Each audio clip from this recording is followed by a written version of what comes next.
Why did something go wrong?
How about now? There we go. I'm not Mr. Jeremy Franklin, but it is good to have everyone here anyway for this deck building night. Just checking to see our audio levels good for everybody.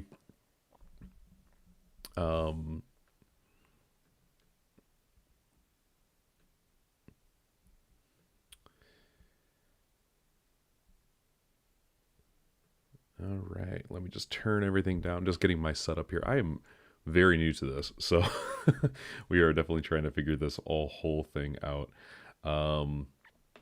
It is good to have everyone here. I hope you're all having a good time tonight.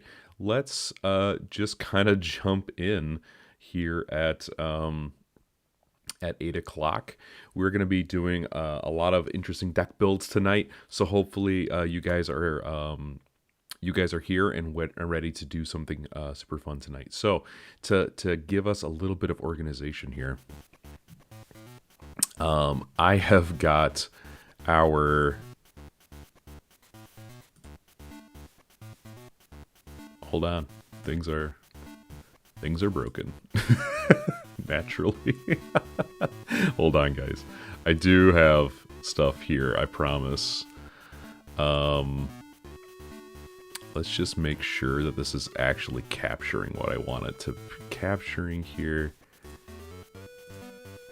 Oh no. Oh geez. Okay, hold on. We are trying to capture my screen because I have this really great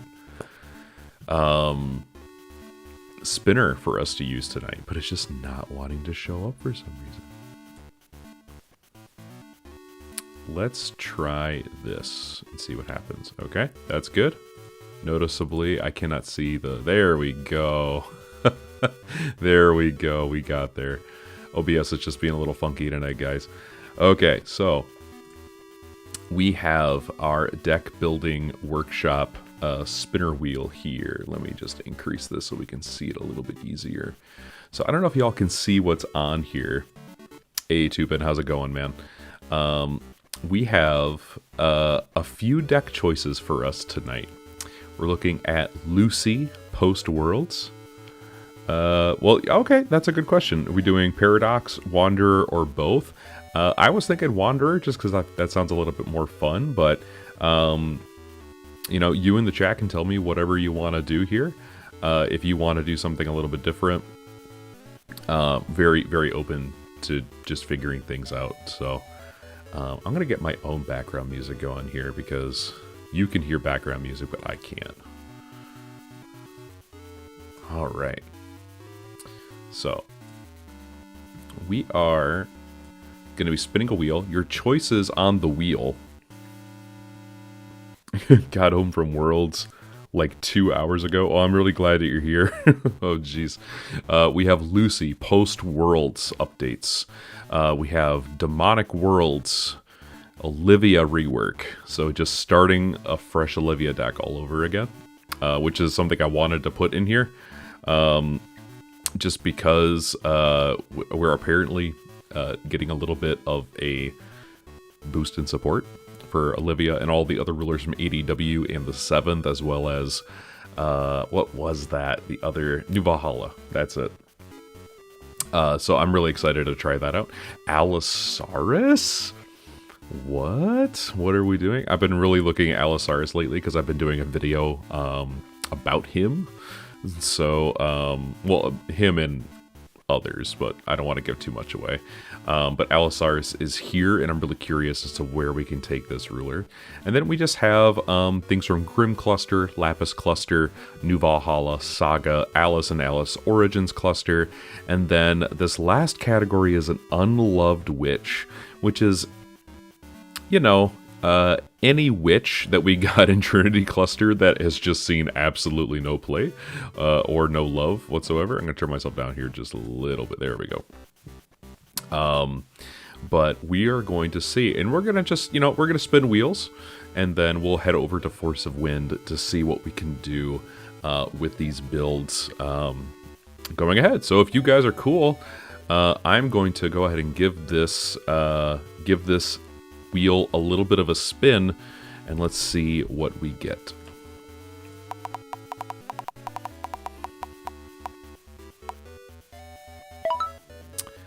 Okay, so we are journeying into Saga Cluster, and so this is where you in the chat have a little bit of something to give me to help me figure out what we're going to be building out of Saga Cluster.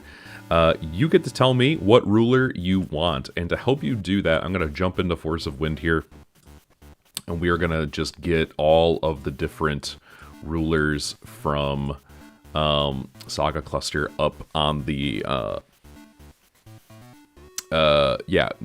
Saga. I'm very excited.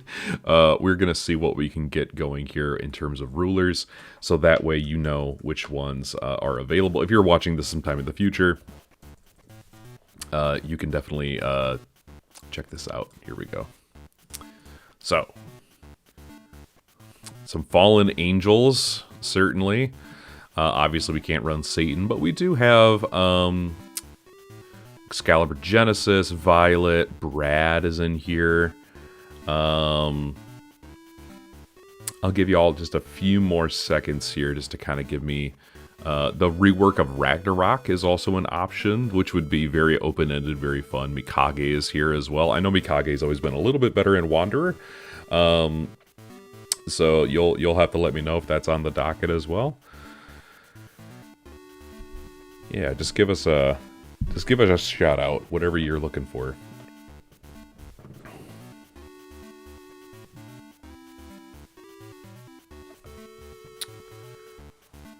Wolfgang?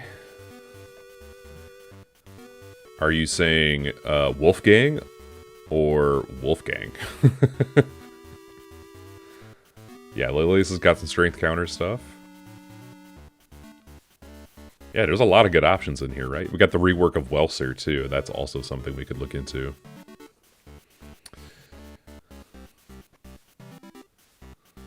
Okay.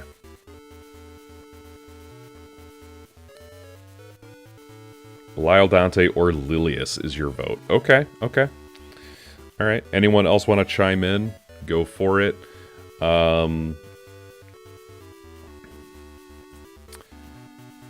Wolfgang 2? Okay, okay. Alright, here's what I'm gonna do. Also, here's all of my deck lists. For you guys to look at here. Let me see. My stream is a little bit behind. Okay. Cool. Just making sure I've got everything figured out. Alright. I know there's so many good options. We don't know what to choose. I do want to do Belial Dante though, and the reason I want to do Belial Dante is because I've been really loving going back and checking out. I'm gonna take this thing off. Hold on. I've been really liking going back and checking out the Fallen Angel rulers. Jeez, come on. And that's because we got a really handy new tool. And some of you, if you've seen my deck profiles, where I've played with Fallen Angel rulers, you know exactly what I'm talking about. So, let's do the easy thing first. Just take my thing off here. There we go. All right. Let's check out Belial Dante. So we do have Belial and we do have Dante showing up here. There he is. Okay, so we have Belial and we have Dante. Naturally, we're going to be gravitating toward... Oh, good. I'm glad, because... yeah, we're jumping in and we're doing... Yeah, there's going to be some cool stuff here. Okay. We want Return of Judgment. Hey, there it is. Okay, so let's talk about this card. Oh yes, we also need Orpheus in this list. So the reason, and if you're not aware of what this is all about, there was a recent ruling that was put in the CR that you have to declare at the start of the game a starting ruler, and with fallen angel rulers tagging with one another, you can select one of your rulers to be that starting ruler. And so for us, that's going to be Belial. So we're going to select Belial at the start of the game. And what that allows us to do then is flip, pop an entity, up to one target non-magic stone entity, and draw a card. And so what that allows us to do then is flip Dante, stack the triggers in such a way that we are able to search out Virgil first, then draw, pop something, and then draw a card, right? So like going second, this deck is going to have the ability to just get us a straight +3. It's very, very fun. Of course, we are in Belial Dante territory. And so let's look at getting Orpheus in the sideboard. Now, if you don't know what Orpheus does, Orpheus basically in this deck just allows you to do this. The gods are don't look back. So this is really helpful too because it allows you to trigger Fallen. Rest a Fallen Angel J/ruler you control, pay a black, reveal this card from outside the game, and then put it into the field and then banish it, triggering its enter effect. So if this card wasn't played from a graveyard until end of game, you may play all God's Art abilities you already played this game in additional time. Really helpful. So we are going to be adding that in as well. Return of Judgment, very fun card. I really love that this card just gave us a huge, huge, huge boost. So Orpheus is in the sideboard. Of course, we also get the benefit of running Satan. We'll just add Virgils now. How's that? Because we all know it's coming. We also have the benefit of Satan in the sideboard. And now the real question is, because we are running Dante, we also get the benefit of an Omni Stone, an imaginary Satan magic crystal.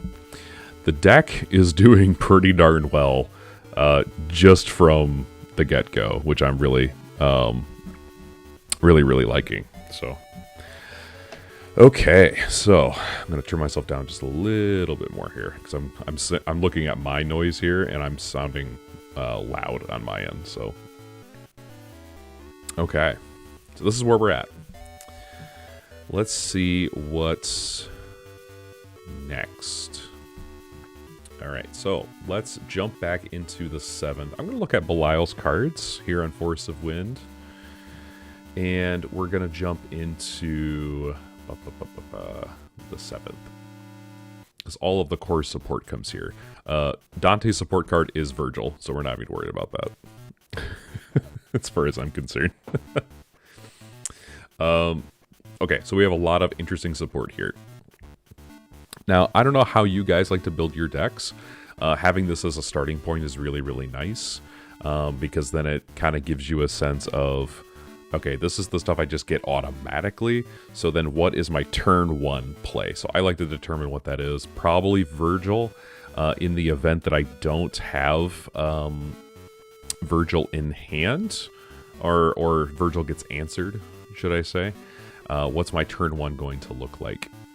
And for a lot of Belial decks, it used to be, turn 1 used to be something like, you know, play a token generator. But the new Belial doesn't really work like that. You have Fallen Angel Resonators that get the +2 now, and Bane. So, yeah, I'm a little apprehensive. Yeah, I would say Prideful Rule is an immediate include as well. This is potentially just a Callstone pack. Like, okay, we made a Virgil. You answered Virgil somehow. Yeah, deck stuff. Hey, it's good to see folks are coming in here. So Prideful Rule, definitely really good. Even if you just want to like hang back a little bit. And pop something and get a Fallen Angel token. That's really, really helpful. So I'm really looking at that. Choir isn't bad either. I don't hate Choir. It does have Remnant, which is interesting. So you get to generate multiple of these guys. I'm not seeing a lot of people play Belial's Messenger. Like, that's just not something people really ran. But before I get too far, let me pull up something that might be helpful for us. So a lot of you know that I have deck lists on Force of Wind for like Wanderer staples, right? So this could be really, really helpful. I think it's pretty obvious to say that Prideful Rule is definitely the reason you run Belial.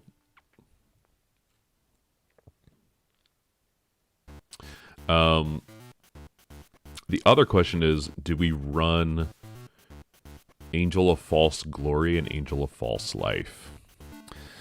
So these seem like really, really, really good cards to just prevent your opponent from like reaping a lot of benefits, right? Because if they start to make a board, you just make a board instead, which is pretty fun. That being said, if the card isn't awakened, you lose the game. So that's a little awkward as well. False Life feels really solid to me. Just a drain. End of the Undefeated Legend. Okay, let me put that in the... Here's what we're gonna do. I do this often with my stuff. What I often will do is I'll just like go through and just put a whole bunch of stuff into the ideas category here. So, End of the Undefeated.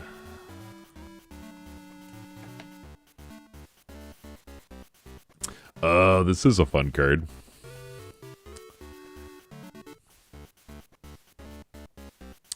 Discard your hand, destroy all J Resonators. Each player's life becomes 2,000 until end of turn. Draw 3 cards. That is interesting.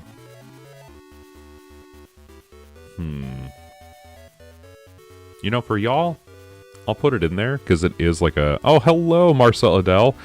Thank you for becoming a student. Please grab your syllabus and head to class, which technically you're already in. Oh, hey, Robert. Good to have you here.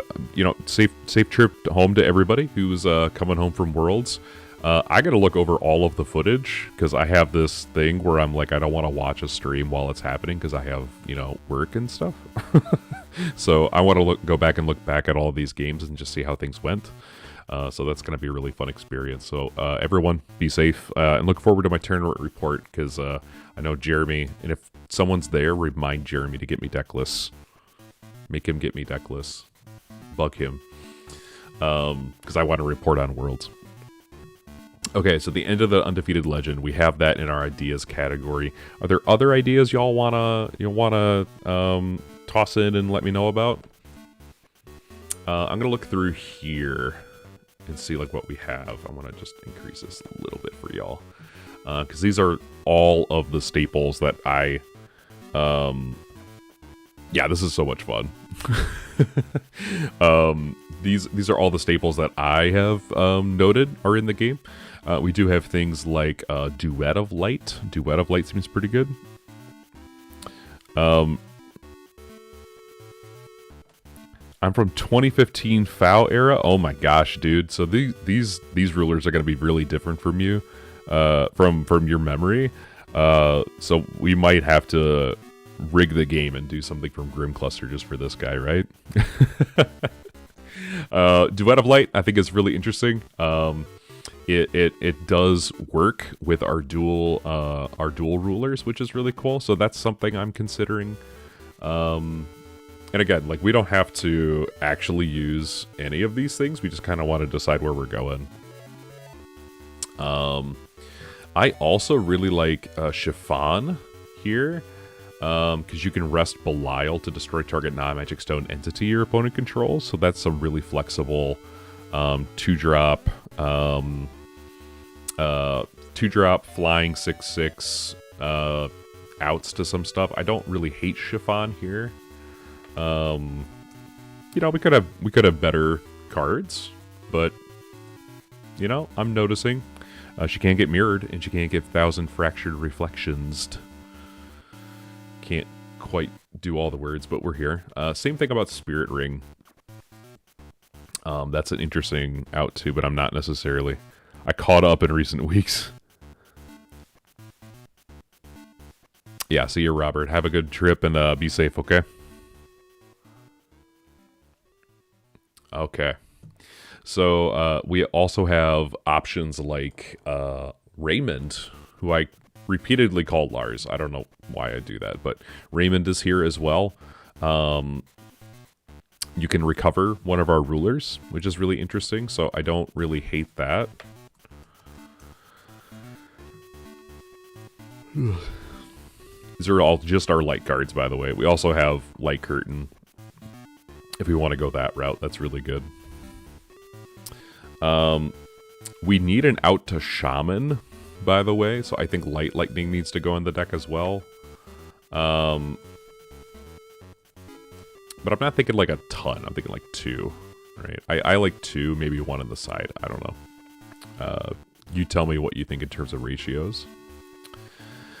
We also get access to Lunar Protective Lifeform in the sideboard if we want it.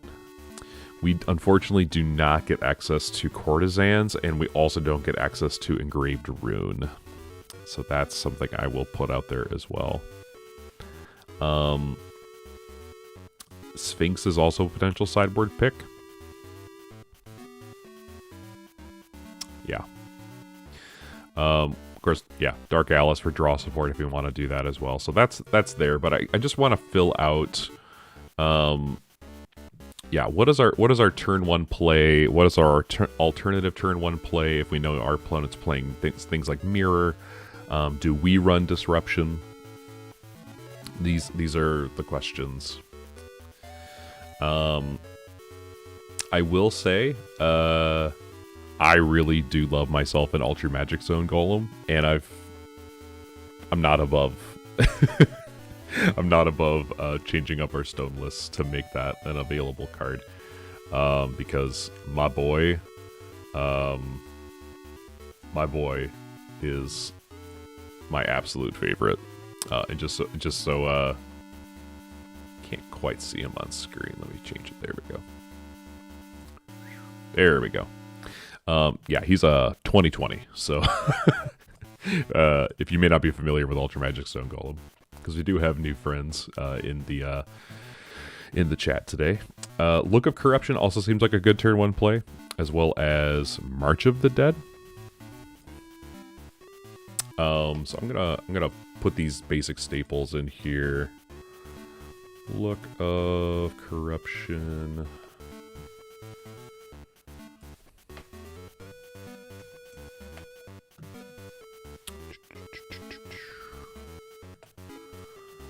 In March. What's really been nice about these cards is Belial's Castle is potentially an option as well. This is definitely Bell's Castle. There we go. It's Castle of Belial. I already know. Castle of Belial.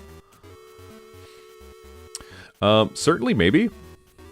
This does generate us tokens as well, so even if we just play it to generate us tokens, that's pretty nice. We've seen a lot more addition removal, so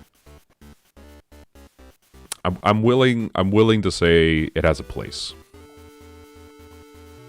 If that's fair. I'm willing to say it has a place.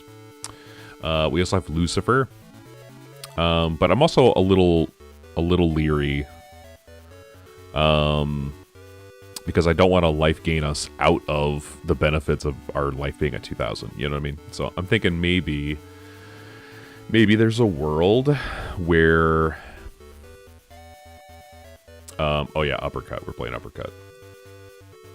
I think there's a world where we potentially play Lumia as well. The right one. There we go. Yeah, because this card is really, really good. And if you gain life equal to the amount of life you lost in any way, that turn, you draw a card, and then it's removal on the bottom side, right? So, because Marcella's here, these are dual-sided cards. So in the deck, this is a 2 cost. But on the field, if you play the Resonator side, it's a 1-cost Resonator, but it counts as a 2-cost in the deck. And then it also counts as a light and dark card, I believe is how that also functions. Yeah, so there's interesting applications here. So this can feed our uppercuts if we don't need Lumia.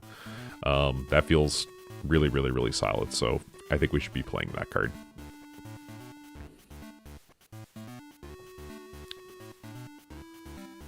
Yeah, Hue is also a card.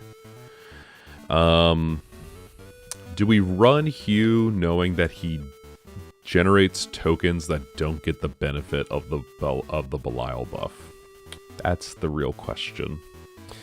Because when he enters, we do a stun for a turn, which is really nice. He does have precision, first strike, barrier. He does just kind of flood the field. Is the value... Is the value more... Well, we also don't... okay, we don't get solo mode, but I don't think that's an issue, right? Because... Yeah, it's no solo mode. The players can chase this card, which is relevant. I'm not against it. I'm not against it. These tokens will not get buffed, unfortunately. But can you imagine if they did? Man, it'd be so good. You know, I'm willing to entertain Hue in the main board. I'm willing to entertain.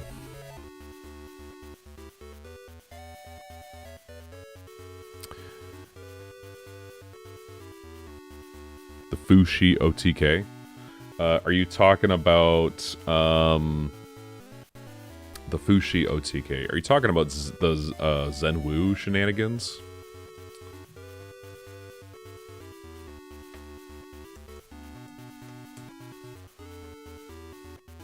This guy? You're talking about the, oh, wait, hold on. Gotta do this. I'm sorry. There we go. You're talking about this guy, right? Where you can just, like, put all of these dudes out. I think that's what you mean, right? If we can get it out and they don't see the... I don't know if they're OTKing us on turn 1. But it does certainly help. So I'm not against it. Zenwu. Okay, good. Yeah, there's some fun stuff in there for sure. We also just get access to like all of darkness, which is probably I don't know. Is darkness the best color in the game now? Because like, gosh, I mean, you have things like Dorian feels really, really good in this deck. You also have things like Rhea, which can, if you do want to go for a play where you pop out a doubt, turn 1 with coin, it is possible. Okay, so we'll have to... I feel like some sort of defense is going to be necessary for us then, right? Which we might have enough in uppercut, but we'll see. Yeah, so getting out doubt, so you have defense against decks that are going wide and doing crazy things. Uppercut is quite good. I 100% agree.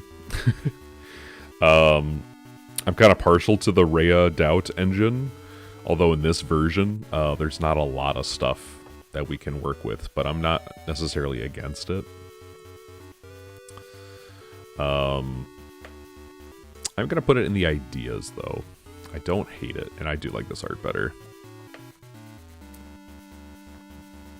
Okay, so we've got ideas. We've got ideas. Let's see what else we got here.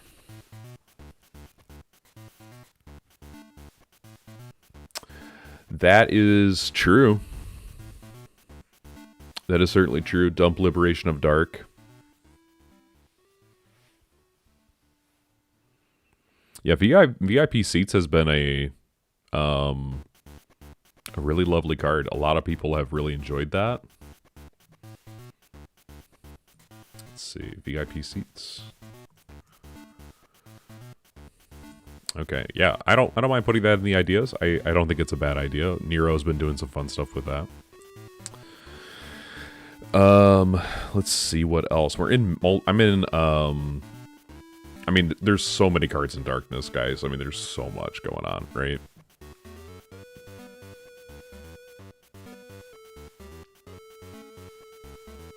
Yeah, that's real. Yeah, VIP seats is that's the reason it's in the ideas category, because it does give you drain, which can be a little awkward. Let's see, can Angel and False Glory? Oh, that's fun. So if we really wanted to, we could just pop our own VIP seats. That's kind of cute.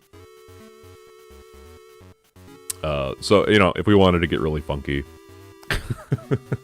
we could just pop our own stuff. Let's see, what else we got in here? Probably in the sideboard. Or, honestly, we could also mainboard this card. This would be a very good out. And it's much more flexible than Light Lightning, right? So, like, you could play, like, 1 or 2 of these. You could dump it with Rhea. This is an out to Mirage Spirit and to Shaman.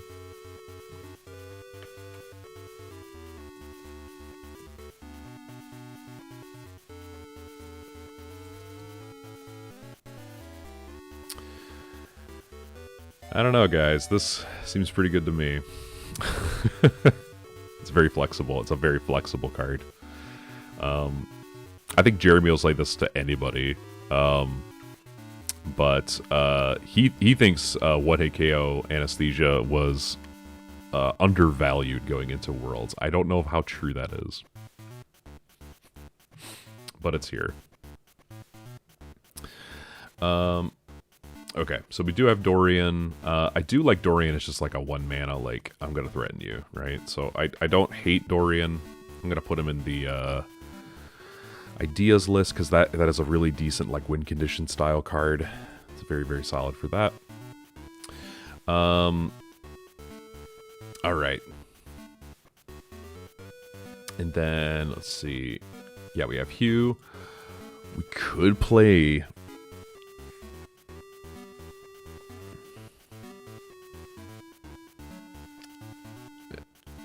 Ooh. Is this greedy? Is this greedy? We don't have... Okay, this is a pipe dream. We're in the pipe dream stage, right? So we're not... We're in the pipe dream stage. Every deck I play is Esper, I swear, but I'm not against it, because then you get access to things like this guy.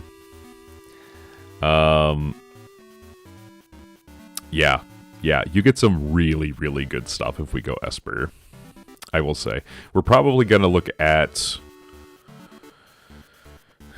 I don't hate this. I don't hate this. Yeah, we're crafting ideas. We're crafting ideas. We're doing it.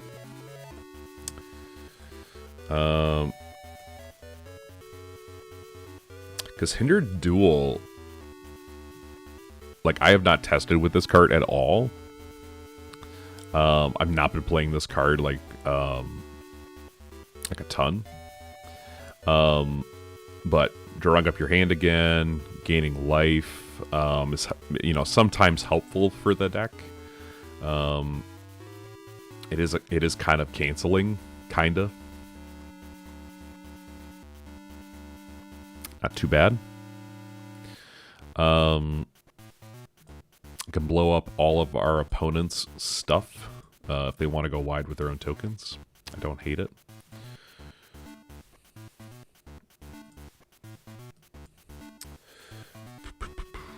Let's see. I do like Mirror. That being said, Mirror's gonna make it so that we want to have blue on 1. Or at least have another blue card in hand so we can expel for free. Early game. So just... It's a little awkward, but I'm here for it.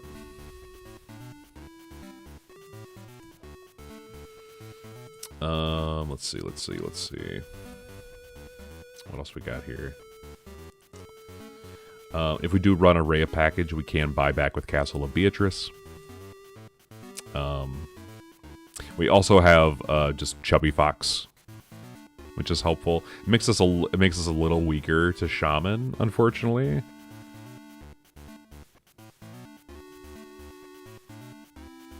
Yeah, I'm here for it.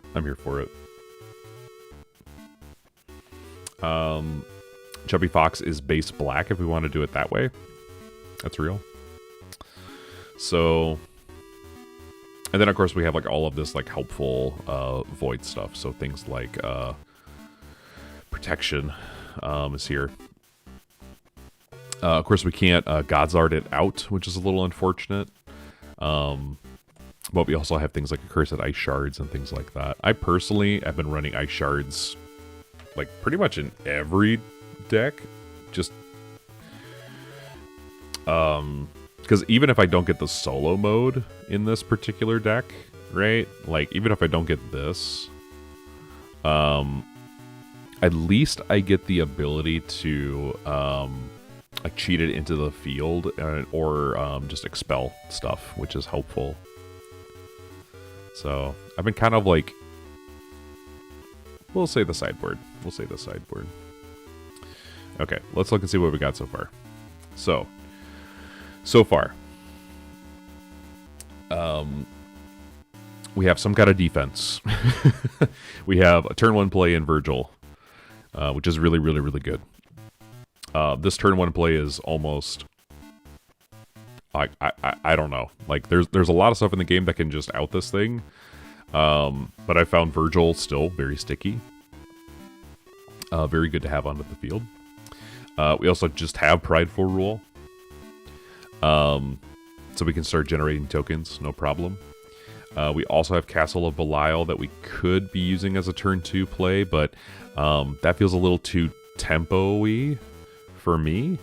So I'm feeling a little awkward about that. But we do have outs to Shaman and Mirage Spirit, things like that. So that I'm feeling pretty good about our answers. They're diversified enough. It feels pretty good.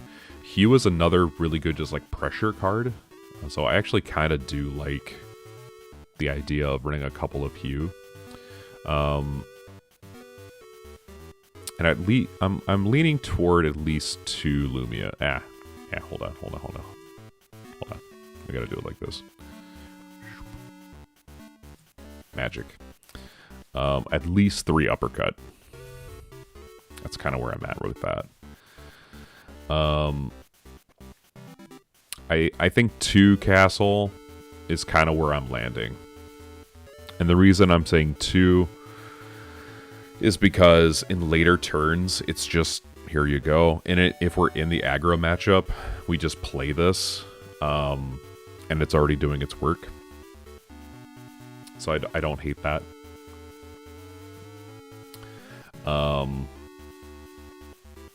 Yeah, so the real question now becomes, what does our defense look like? What is our what does our defensive game look like in terms of like cancels and stuff like that to interact with the opponent on their turn? So far, we floated the idea of Mirror in Hindered Magic Duel. I absolutely love this card. I don't know what else to say. I just really love this card. Let's see. Okay, so my turn 1. We turn 1 Virgil. Here's what we're going to do. Okay. We're taking those off for just the moment. Right? So, turn 1. We drop a Virgil. Probably pretty much every turn. Right? Unless they have, like, Mirror to Expel. That turns Virgil into a pseudo Look of Corruption, kind of. But then they just draw up a mirror on their side. Yeah, it's a little weird. Especially with 1,000 fractured reflections now in the format. There's some weirdness, so I will say though, I've had play lines where I've gone flip Dante.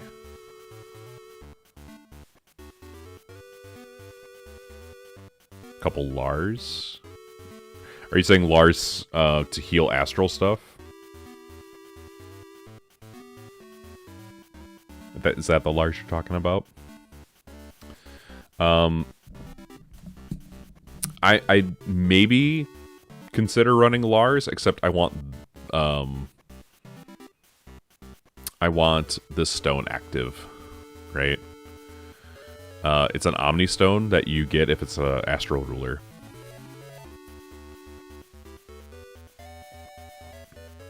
So that's my only thing. I do think for Virgil is correct. I agree.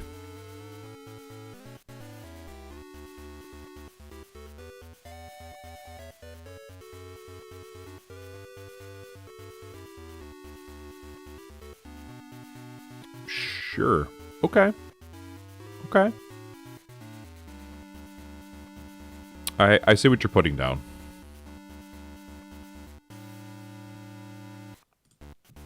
You don't think we need the stones? Okay. Okay.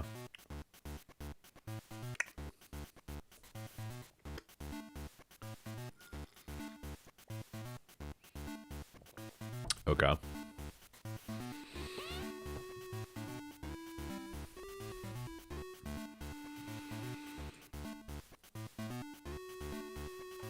I'm gonna put Lars in the ideas category. But I hear what you're saying. I hear what you're saying.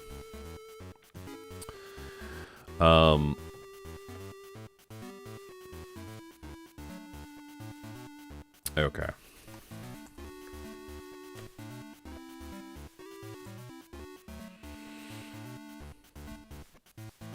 I'm feeling Emerald Tablet.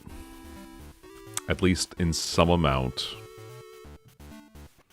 of availability. Because the idea is we want black on 1, right? So that we can flip Dante.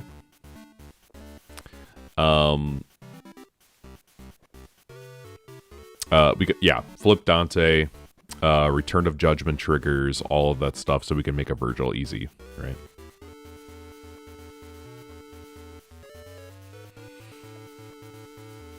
Yeah, let me look at that.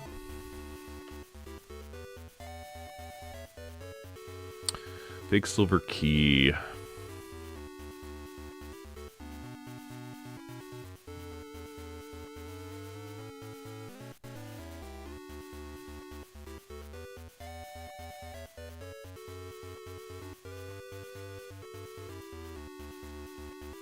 Oh, I see what you mean. Okay.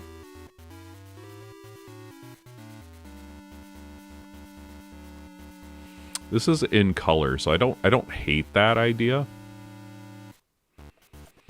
So hear me out. There are, my inclination is to say probably Silver Key over Lars.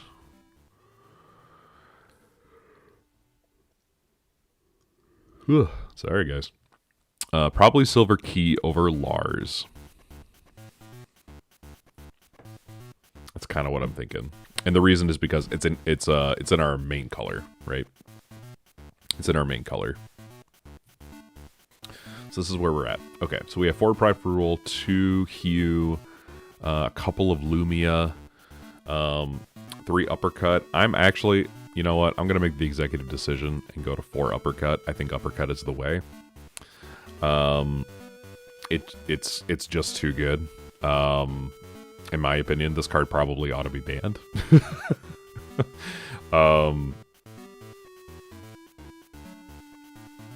Yeah, I hear what you're saying. I hear what you're saying. I would say my primary color is black, so I'm gonna just focus on that. But you know, the idea is here. I mean, the idea is real.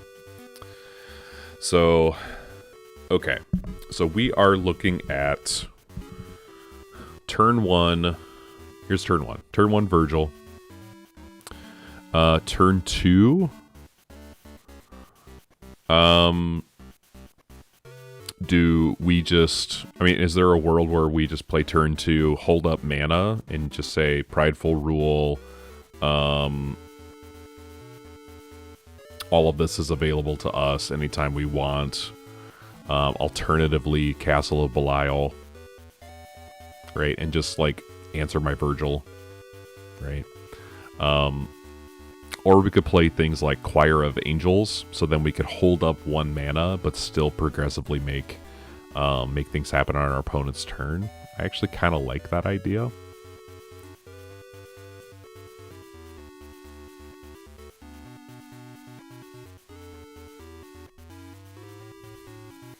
Yeah, I don't hate Choir of Angels here. I think this card is actually probably what we want to be doing. I don't know why Pride Rule is there, but Virgil's here.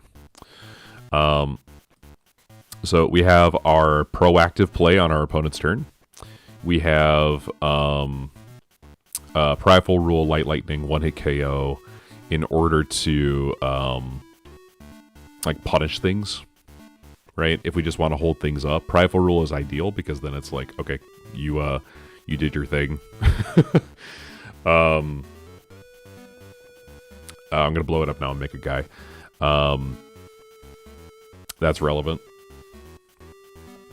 Uppercut is there just for us getting generic support, which is really good. Hue is there to stun. And I do think Look of Corruption has a place. It's just like an alternative. Let's just snipe something from the hand. Right? Which leaves us with, do we run cancels in this deck in some form? Do we run blue cancels? Or do we do green potentially as well? Even though it's not in our color. I'm kind of leaning into blue just because, like, Emerald Tablet is so good. I will say a turn 2 mirror feels a lot better with Satan's Stone because all of a sudden this stone is turned on with Dante. So that to me feels pretty good.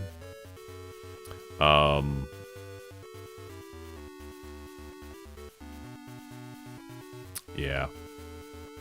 We're running a lot of white. So I'm thinking Gravestone, Heaven's Rift, right?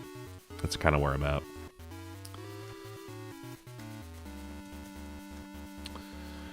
So Gravestone is really good. And if I'm losing you with these cards, just let me know, right? Like if you don't know what these cards are, just let me know. But it feels like Gravestone locking things down is pretty good. That's kind of where I'm at. Gravestone feels pretty good.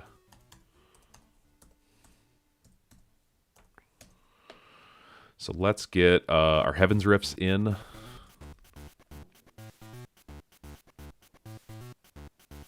So then we have 12 cards left. I'm thinking we play Mirror. Quadruplicate.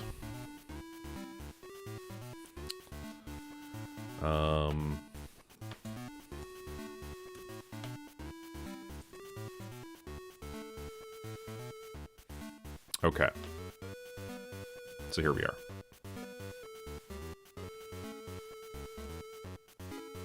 Oh, you're right. We can't do Gravestone. The Satan Stone prevents. Well, I mean, we can do it, but man, it's gonna suck. It's just not gonna be. Gosh, why did they have to design that so well? No more Gravestone. Let's do this to round it out, just so we have it, right? Yeah, there's no stone types, which is really unfortunate. And I think if we're going to run any sort of blue at all, you kind of have to, you know.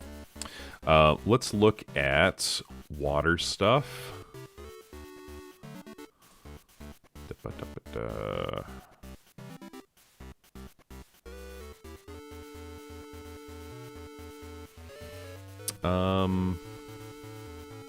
Yeah, I'm not feeling that.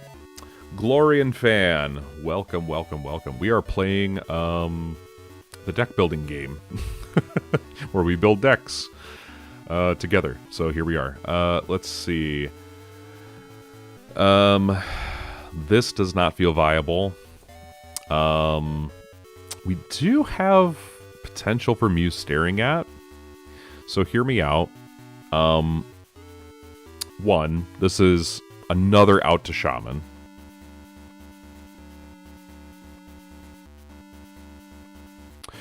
I hear what you're saying.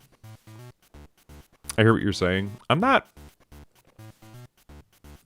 know if I'm in the place where I'm like, let's just give this up, because this to me is an Omnistone on turn 1 if we get it, and that means, you know, all of our additional stuff is available. We then have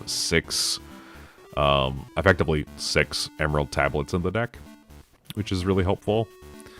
That being said, we could do stupid stuff like run Shiva in the sideboard, right?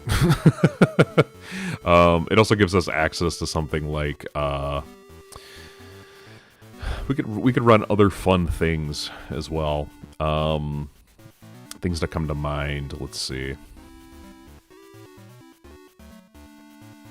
We could just run Shiva in the sideboard, which with a bunch of tokens on the field feels very funny.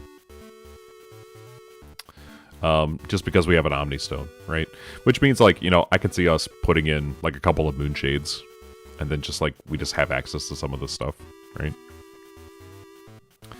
I'm not necessarily against that idea. Others might be, though. We do have Orpheus as well. He is red in part, so, like, having something that we can use to trigger Anathema would be helpful. This gives us, let's see, dual attribute Darkness Chant cards in your graveyard with the total cost 3 or less will gain Remnant and can gain Mastery. So there's a world where we could play some of this support, which would be really interesting.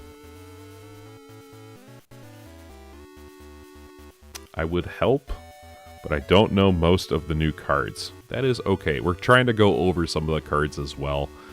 And you know what? I like your ideas, so just give them to me. I'm gonna go off and on a limb and say that. Just give me ideas. I'm cool with that. Here's what I'm gonna do. We're gonna do Darkness Chance, total 2 cost. Chant, and then we're gonna go back to the 7th, because I don't know if y'all remember this, but there was a whole set of cards that just never saw play when these rulers were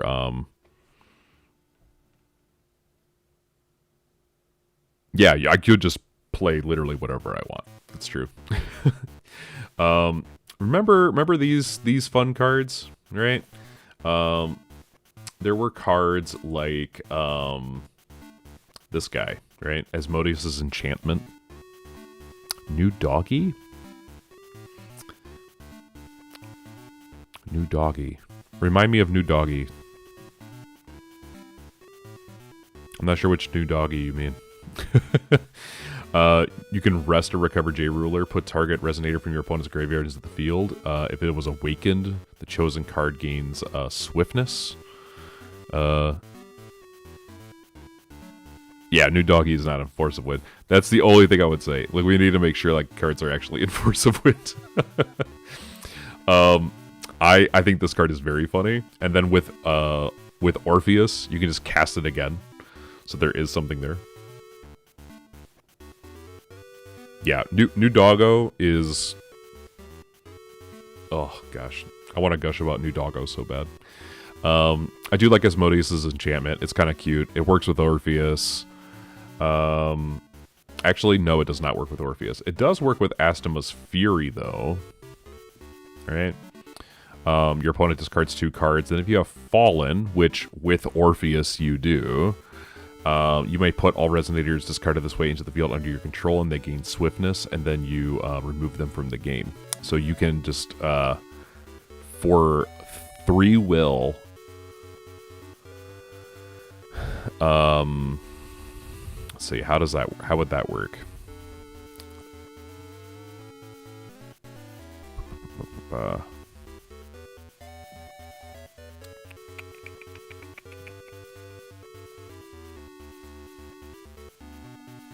Okay, maybe that's not a good idea. Never mind. I'm reading cards and that just doesn't work. That's okay. This is what happens. I do like Muses Staring At, though.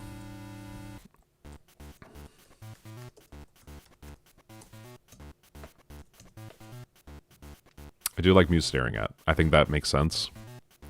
Because then we have another at... Oh, you're... Okay. I see what you're saying. We would need... let's see. We would have everything but a Regalia. So that's the only downside. We wouldn't be able to cast Orpheus from Grave.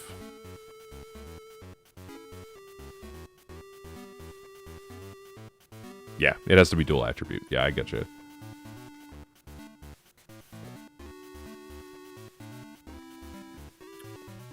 So, yeah, unless we have 4 different card types. So, unless we have something to help us do this a little bit more reliably, I would say this is, like, unless you get the Anathema effect online, it's going to be kind of hard to make this dude. So, unfortunately, I think he's here just to help us reset God's Arts, which with Belial is really necessary, so you can actually perform Judgment, right? Yeah, it's a bit of a build around, which, you know, in another build, you know, this is a pretty standard build. I can see us doing that. Let's consider the fact that turning on all of our stones, if we get a Satan Stone turn 1, go into Virgil, we have an Omni Stone now that can tap for anything.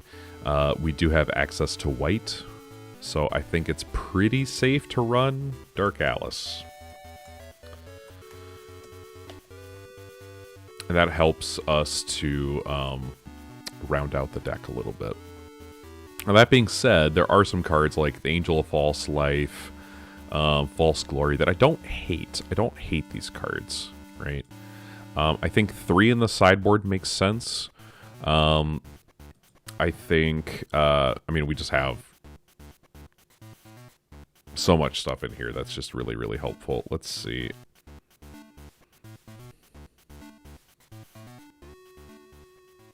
CPI.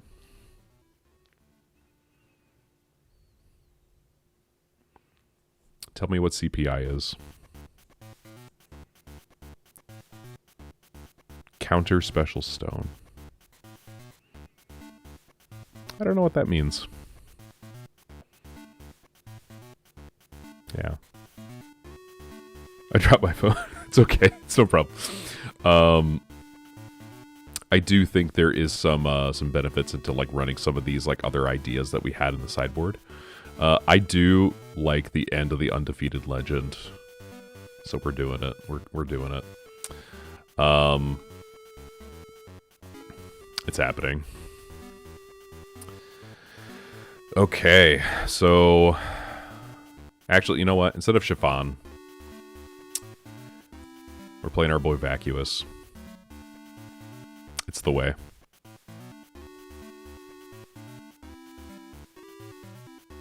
Oh, what if someone does like, oh, hey, we're going to hurt your magic stones? We're not seeing a lot of that in the format currently, so I'm not too worried about that. Just because we can. We can Shiva. Why not? Why not? Why not? Right? Yeah, with Star Scale. Yeah, a lot of people are not running Star Scale. I'm not seeing that. But it's always something to keep in mind, because you never know when someone cheeky is going to be like, hey, what if I just did mono redstones again? Cry. That's always real. Okay, so this is where we're at the end of the deck build for Dante Belial. I like the big angel in Larinka that blows up special stones. I think, isn't that Cushiel, I believe? Fun card. It's okay, so here's the build we've got. Okay, so turn 1, we are playing Virgil. Alternatively, Look of Corruption later on. Choir of Angels as a follow-up, and if we are playing more defensively and reactively, we are using Prideful Rule, Light Lightning, one-hit KO, Anesthesia, to kind of mitigate any of the gains that our opponent would like to make, and just shooting those down. Alternatively, on turn 2, we can play Castle of Belial against Aggression, and then from there on, we can just escalate to Hue. Now the red-green one, Mark 2, Mark 0. Oh, I know. Okay, I know what you're talking about. I know what you're talking about. Yeah, okay. So we have a couple of Hue to kind of stun and just lock out the game. If Hue ever gets tapped, we just make 2 more dudes. They won't get buffed by Belial. I don't even think he buffs them on his flip side. Here, we'll just make sure. He doesn't even buff them. But he can help to flood the field, which is really helpful. They'll just be 4/4s, which I think is still totally valid. We do have high-speed uppercut to just, shoot something and then make sure they never have it again. This card, I think, single-handedly invalidates sort of progression in its existence. It's just gone. Right? We do have a life reset with Lumia. I don't know why that got... Okay. And then we have our defensive tools. So we have 4 mirror, 3 hindered magic duel, and then 2 muses staring at. The reason we like muses staring at is because it's not shaman and it's not mirage spirit, but it still messes with our opponent if they want to try and cheat things into the field. And then we just have 4 copies, essentially, if we see both in our deck, because they have remnant.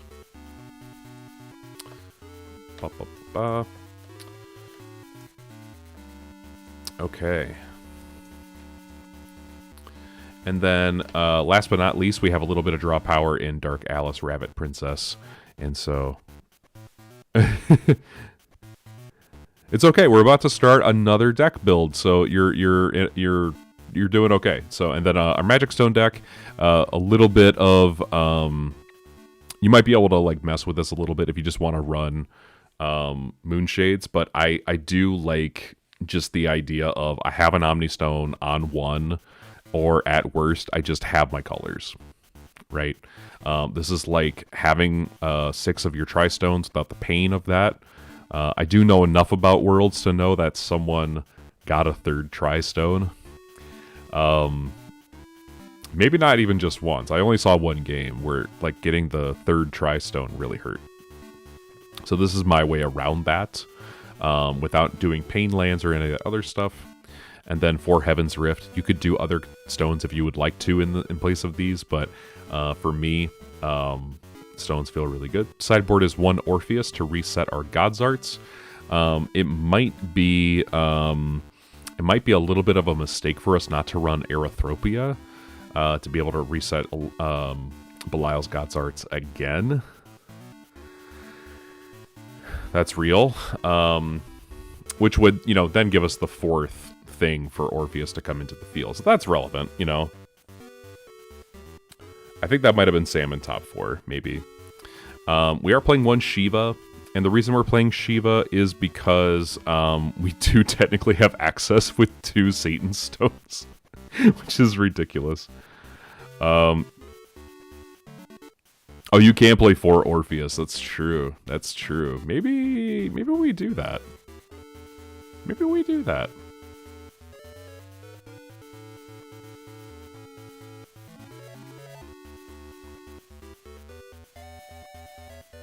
I don't hate that. Don't hate that. He is a 6/6. He doesn't really do anything else. But I don't hate it. Yeah. Yeah, we can. That's true. That's very real. Oh, man. Now you're making me think. Okay, hold on.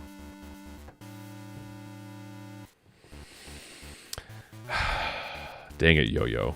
Now you make me want to play more Orpheus. Maybe another time. I'm gonna evaluate this, and this might show up on the channel. And if it does, we may have more than one Orpheus. Well, we will see. But regardless, we do have Shiva, because we do have double Satan Stone that we can use to just make Shiva. It's a board wipe. Do we need another board wipe? I don't know, but some decks just fold to Shiva. We do have Satan in the board as well. Satan's a little weird because unfortunately, Light Lightning does just win the game.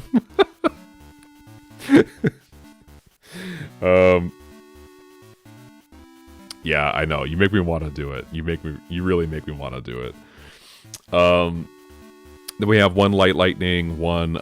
You know what? This is what we're gonna do. We're gonna go and take.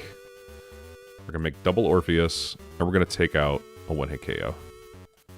There, because we're not running Rhea. Not in this build. We could, we're not. So I don't think you need a second one. I think 2 is plenty. Just like with Muses Staring, I think that's perfectly fine. I'm gonna do 2 Orpheus. I'm gonna just make that executive decision. 1 Light Lightning, 2 Accursed Ice Shards. The end of the Undefeated Legend, because it's really funny. Angel of False Glory is here as well. And the reason I like this is because it is a 2-cost 10/10 flyer that pops a bunch of stuff. And we do have Regalia in the format in a very profound way. So I think being able to get rid of that stuff is really helpful. And then you just make a bunch of tokens. So I don't hate that. It is just kind of like mass removal in the sideboard, and it's precision, so it's really helpful. Precision removal. It doesn't have the keyword precision. And then a couple of Vacuous, because Vacuous is the best. I mean, he's just amazing, right? Like, have you ever had anyone said, I played a Vacuous and it was awful? I've never heard anyone say that. Saved. Screenshot it. Here. Screenshot it. There you go. We did it. We got there. All right. This looks fun, guys. I might put this on the channel and just see what we can do with it. We'll have to see. But I mean, man, this thing looks really, really fun. So awesome. Okay.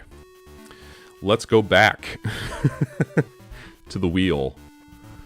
Here we are. We are at the wheel once again. Meanwhile, how are you guys doing? Holding up well? Let's see. Let's jump in and spin the wheel once again.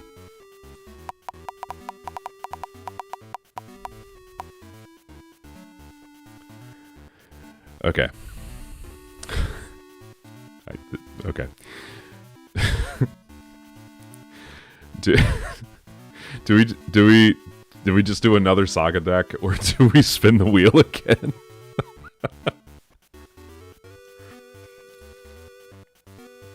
We do have new people here, so maybe people could say maybe they have other deck ideas. We had Lilius a little while ago. Yeah,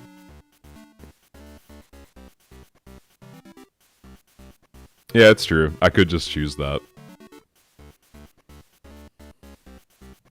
I'm gonna spin again. I'm gonna spin again. I don't think that counts. Grim Cluster. Yeah, there you go. Yeah, I'm spinning again. Yeah, Grim Cluster. Okay. Okay. So now we have a real question, right? We have a real question. Let's see. Grim Cluster pile.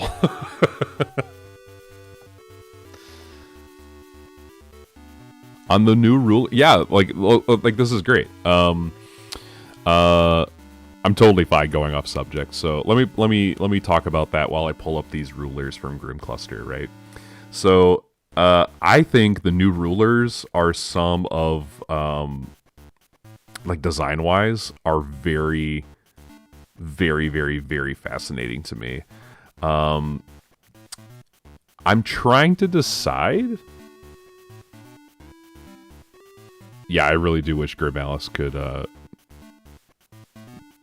Yes, I built a deck, Harrison. Just go back earlier in the stream. We just finished Dante Belial. I really do like the new rulers. I think the students are very interesting, very flavorful. There's a lot of just interesting lore implications, I think, coming from rules. Gosh, that one I couldn't find it. There's a lot of interesting lore implications coming from Mistletoe, in particular. So I think that's a really interesting idea. Solo Seer. Ooh. Okay, that's spicy. That's spicy. We'll put that on the board. I'll put that on the board. And solo with no sub ruler, right? Let's see. Maybe hold on. Maybe Neeb has them up here. Let's find out. I like Isolde a lot. Oh, we don't. Okay. Crap. Is there a way for us to see this? Abdul with new demons. Very interested in that as well. We could possibly do that. I'm gonna see if I can pull up the rulers here. Yeah,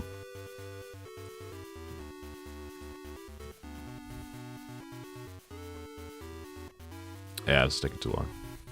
I'm gonna do it the other way.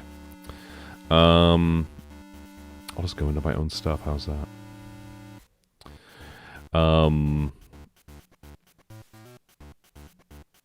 Yeah, Isolde is very fascinating to me. I think, like, she is the most metal ruler I've ever seen.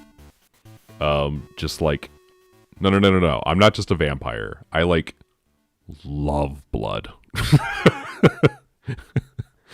Like, that's just kind of wild to me. I really like the flavor of Gilgamesh. Because he's not... He's got that Final Fantasy flair, right? Like, he's the, like, I collect all these swords, I collect all these weapons.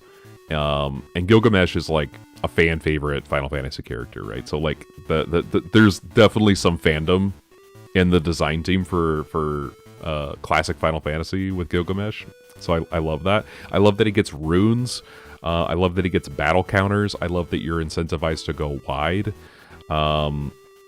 So there's a lot of really cool things going on with him. I do like our trance boy, Threven is pretty cool. Yeah, I mean, Mistletoe. I'm excited for Mistletoe, Threven, Gilgamesh. Kael'th is very crazy. Isolde, also very crazy. Love that. All of the new cards so far that I've seen, I really like. Especially our boy Alistair, our Star Wolf. Man, there's just so many cool things. And then, of course, we got the announcement as well that we're going to get all of the Saga 3, Saga 4 rulers are going to be receiving new support as well. So there's Olivia on the horizon for me, which I'm just glad they gave me a mermaid. I don't care that it's not Shayla. I know we all thought it was going to be Rhea Cluster. But I'm fine with that. So those are my thoughts. I love this new stuff. Fall Cold Alice, Alice in Wonderland.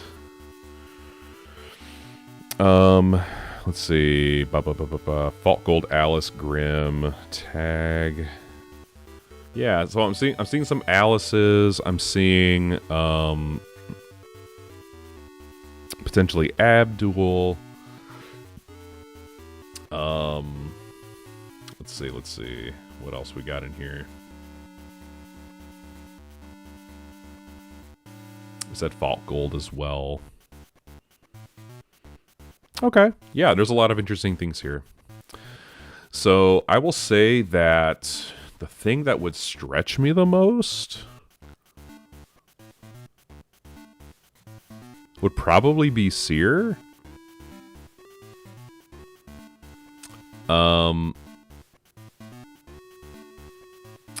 But I'm wondering if we like. Yeah, Alice, Dracula, and Abdul.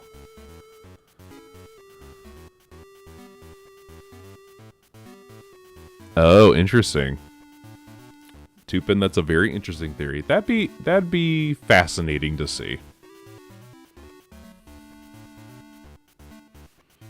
It'd be very interesting to see.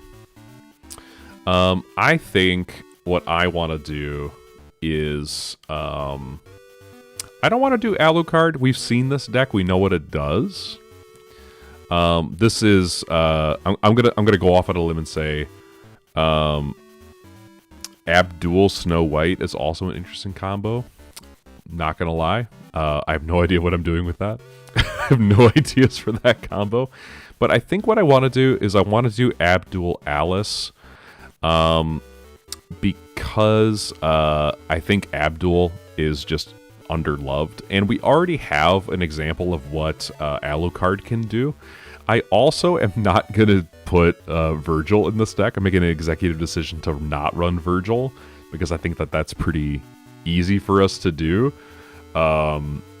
So if that disappoints anybody, I'm sorry. But we just made a Virgil deck, and so I just feel like it's maybe a little too soon. So, okay, Crimson Moons, Battlefield. All right, now the real question is, okay,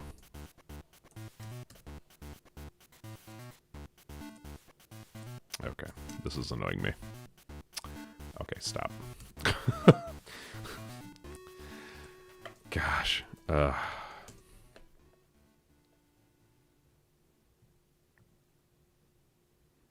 Oh, they only have the one. Okay, that's unfortunate. Okay, let's sound off in the comments though. Like, which art for Crimson Moon's Battleground, excuse me, is your favorite? Because there's a lot out there.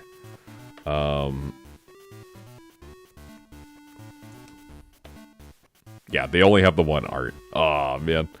Yeah, double A. We're doing double A. We're doing it. Rhea. Okay, say more. Say more. What do you this is gonna be Yo-Yo Y's deck, I think, because he's just gonna make the whole deck for us in the comments.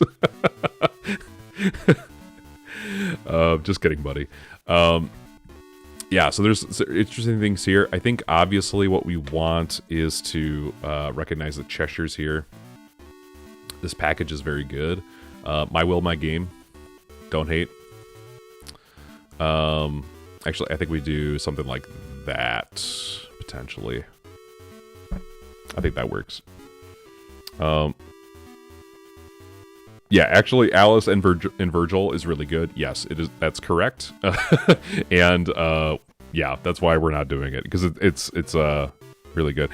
Shuffle for Alice. Dumb's Liberation of Dark for Judgment. Gotcha. All right, we're still trying to. Yeah, we're making. I think we do that. I think we actually do that.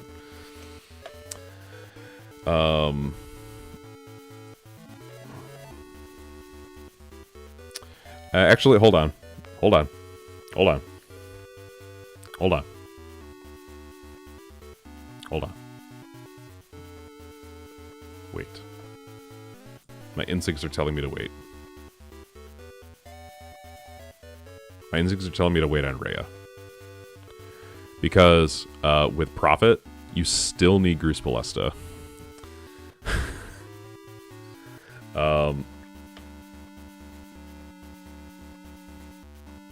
Pure Heart. There we go. And I spelled heart wrong. On camera for everyone to see. Good God. You know what?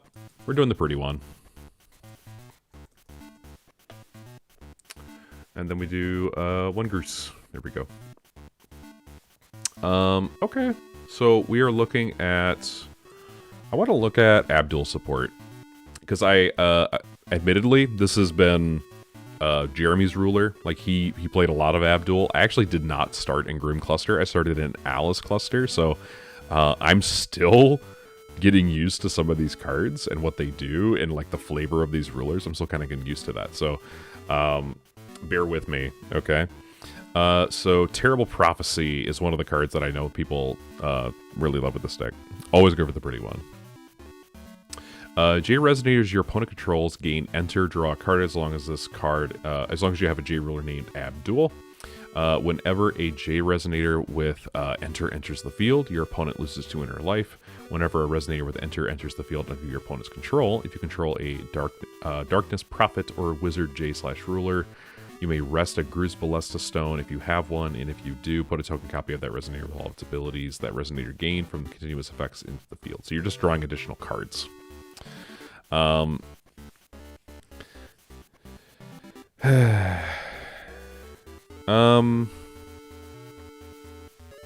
This is a very cute card that's on a lot of just no play. But it is cute. I will say that. It is a cute card with the skull and stuff. Skulls, you know, skulls are cute. I don't hate that. But I don't know. You know what I mean? Like, I don't know. I don't know. This is where we're at. Okay. I don't hate Rhea as a concept, but I want to do more with it, you know? In the Dracula deck, you could dump Dracula's blood with Rhea, and when you did that, you had additional stuff, which is really, really cool. Strangely, we are getting demon support. Right? Like, that's crazy to me. We're getting demon support. So, like, Abdul's kind of getting, like, passive support. Really, really funny. Here, let's go...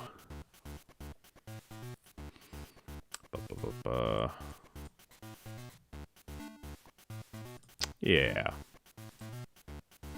Let's see what we got here. Yeah, because like in the Dracula version of this deck, you would dump Alucard's blood.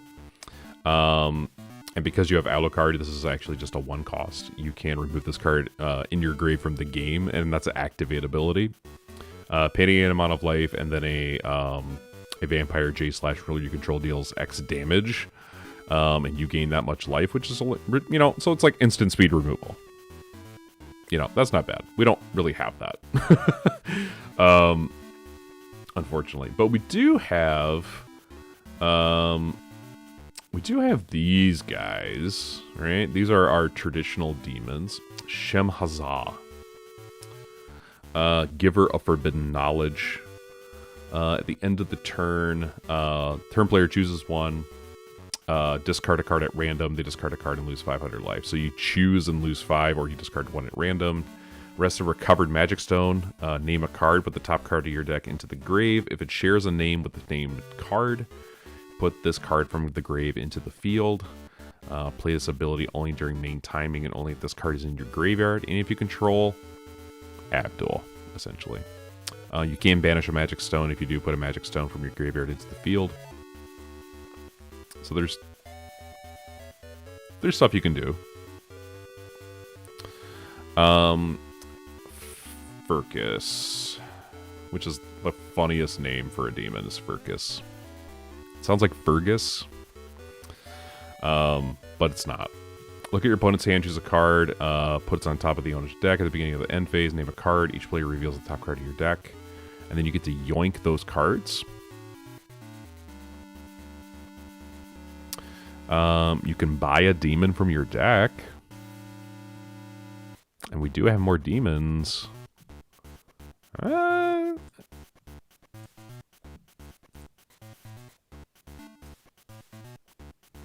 Not bad.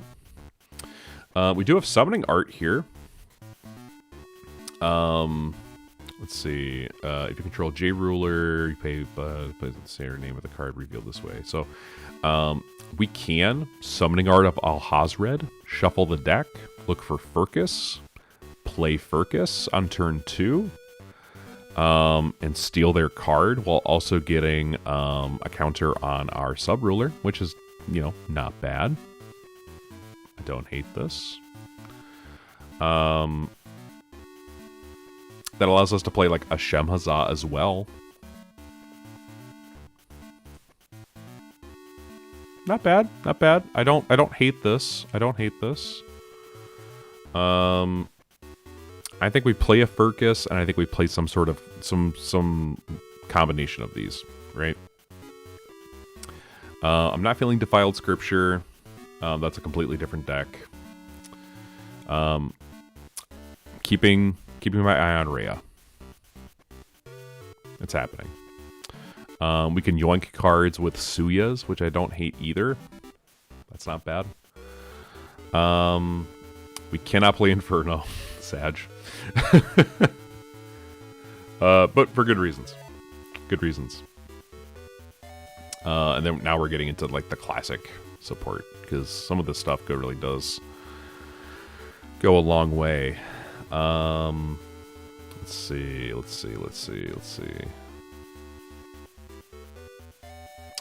We can yoink a Mephistopheles, but that seems... It's true. Multiple Furcus does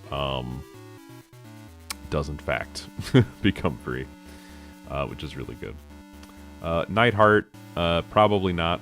This is probably too old, and it's just not going to work.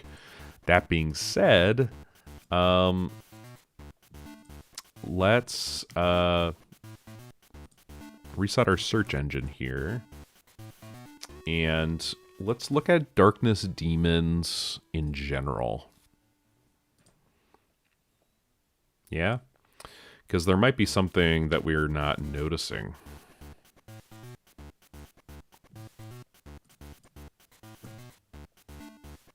Hold on. Let's try that again. Yeah, I messed up. There we go. Search. Okay. Okay, now we're talking. Now we're talking. So we do have Nightheart. I didn't realize this is a classic monster. Did not realize that. Very fun. Ooh, okay. Okay. You can search Grendels. That's pretty good. Searching Grendel's pretty good. And then you can play him for free. Yeah, Dorian is also really good. You can just search Dorian, and then if you have multiples in your hand, you're good to go.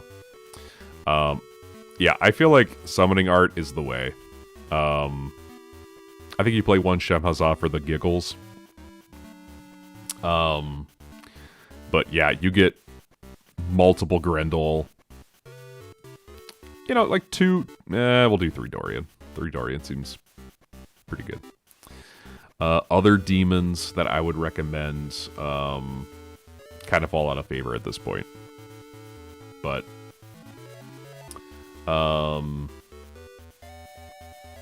Diabolos. That's funny. You can play Diabolos. Yeah, I don't know if there are any other demons that I would recommend. But as the format progresses and we get more cards, who knows? We might get some really, really, really good demons going into the future. So this is where we're at right now, okay?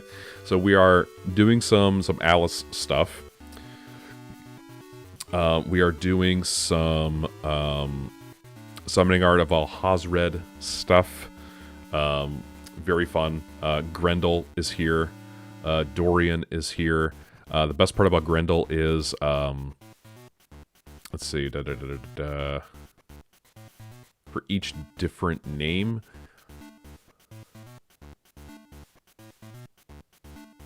Okay, so I think...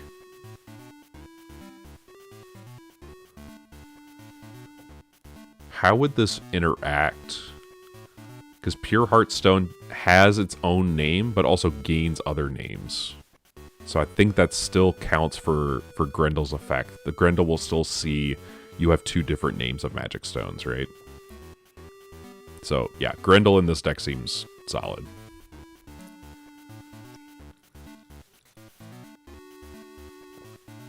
I also didn't realize that the Grendel art is also from Valhalla Cluster. I did not realize that. It's reused art. I was not aware of that before. Just FYI. So, okay. Let's look at... I want to look at... I think this deck is easily...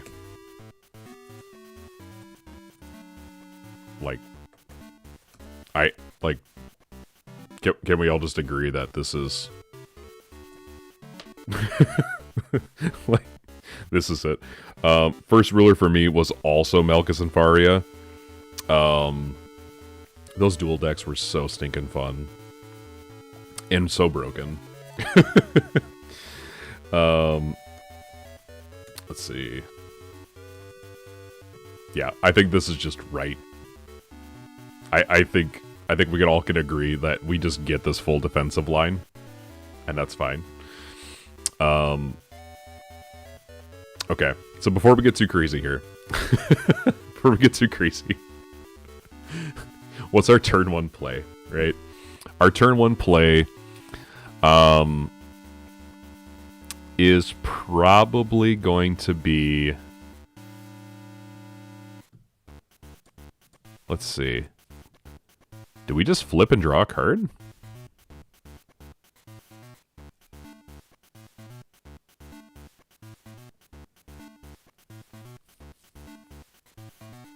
Is that real? I don't know. I mean, that seems pretty good, if you ask me. I mean, we thought I was really good with Dante, right? So maybe it's worth doing that. Just saying like, oh hey, what if we just, you know, flip and do a thing? Seems pretty good.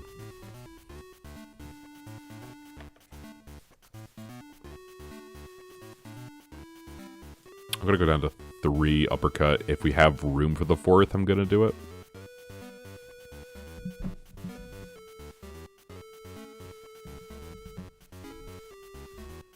That's real. Okay. Okay.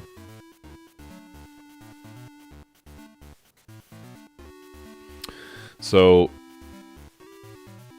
deck as it stands right now. What are we dumping with Rhea?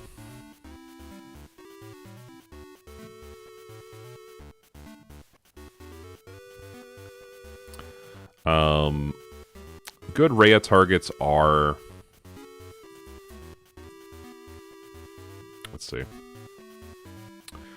Good Rhea targets. Castle of Beatrice is a good Rhea target. If we're going for Rhea. Right? If we're doing that, this is a good target.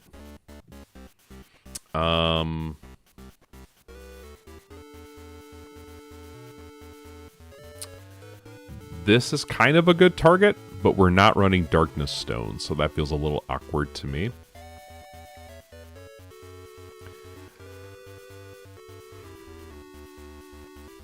If we did Rhea to set up a Furcus play and then play March of the Dead, I can see that working. Confrontation. Let me look at Confrontation.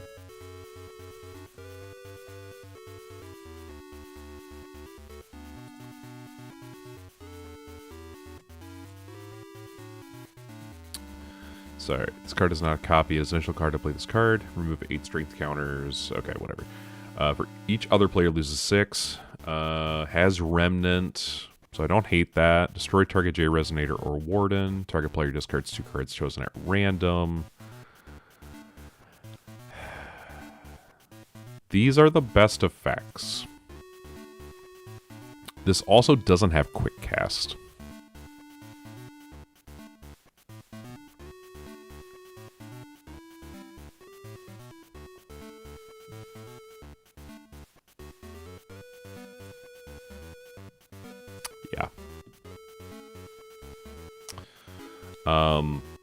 It is a good card. Yeah, same here. We also have Doubt. You know, Doubt is not a Not a bad card. Again, it's anti-aggression, which is helpful for us.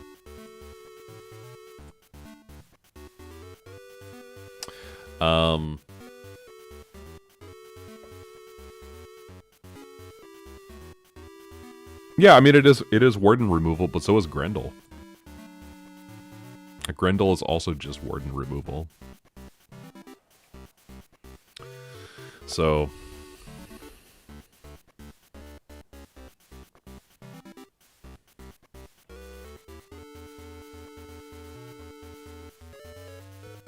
the fact that everyone starts with favorable exchange.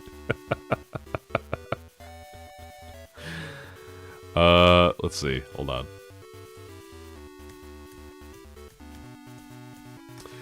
That's real.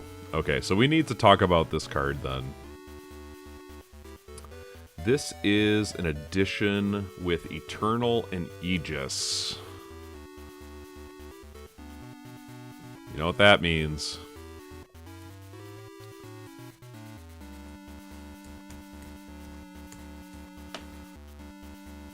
There you go. Yeah, we certainly need... You know, we need to pay attention to this card.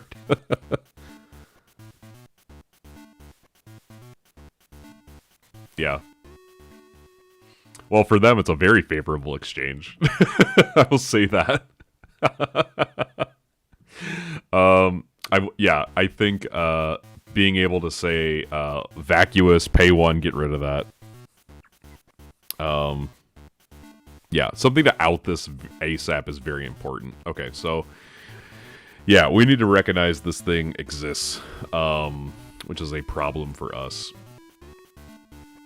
Okay, so I can destroy an addition with Alice. The problem is unfavorable exchange does have Aegis and Eternal.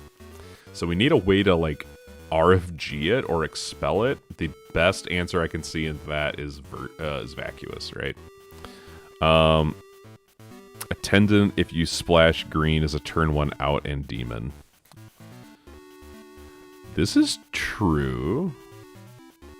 The demon part doesn't really help us because the Alhazred search, the summoning art, that only discounts double black. So I'm not really concerned about that. I mean, attendant is very much a thing that can stop this from happening, which is very real. Eternal Aegis, untouchable, quick cast.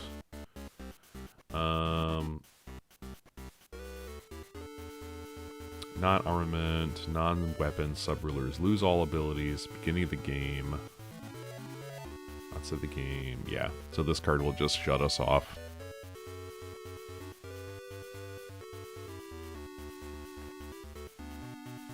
Ooh, man, this thing really does just eat us alive, doesn't it? Okay. So, we need addition or removal that doesn't destroy.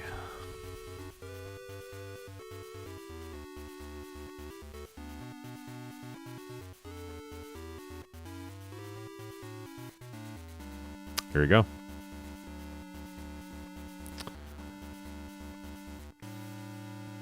Oh, you can, yeah, it's true. You can get it off of Furcus. That's true. Let me read that part so I understand, because Furcus is relatively new. Search your deck for a demon. Okay, so you can just search it out. Okay. I see what you're saying. So if we have a Furcus in hand, which we have a 70% chance of getting in our opening hand, we can just nab it. Otherwise, we do have summoning art, right? So, I don't hate that. I don't hate that. Attendant, just... There you go. And then it's just we just have a little bit of bug. Yeah.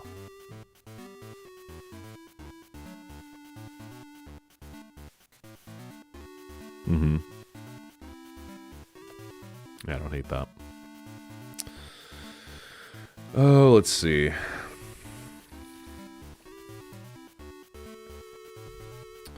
Here is what I will say. Let's do... Let's do attendance. How do we feel?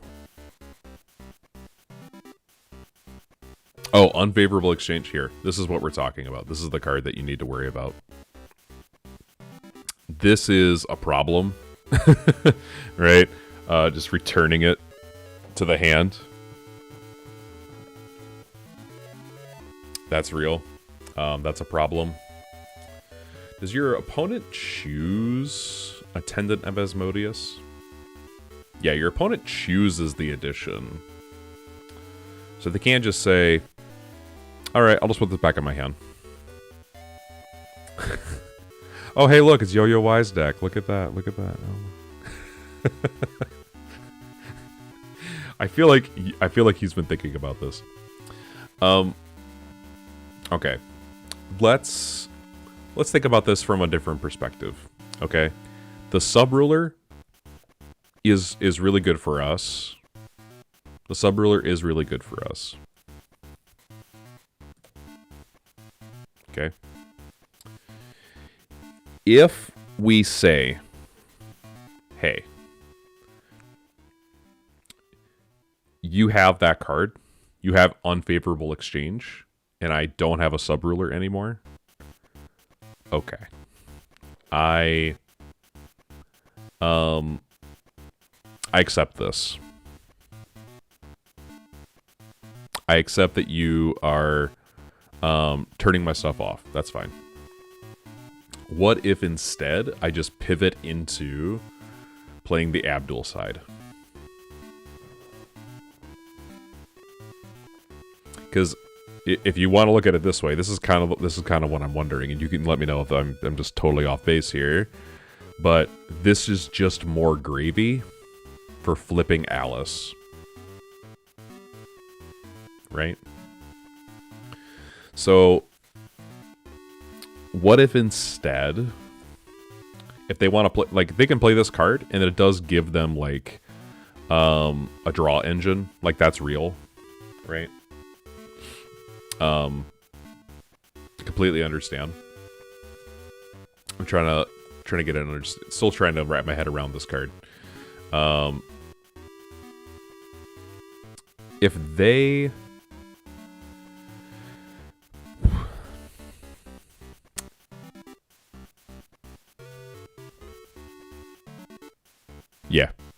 Yeah, we're not playing Virgil. So, like, part of me is like, I don't know if I really care about the sub-ruler, right?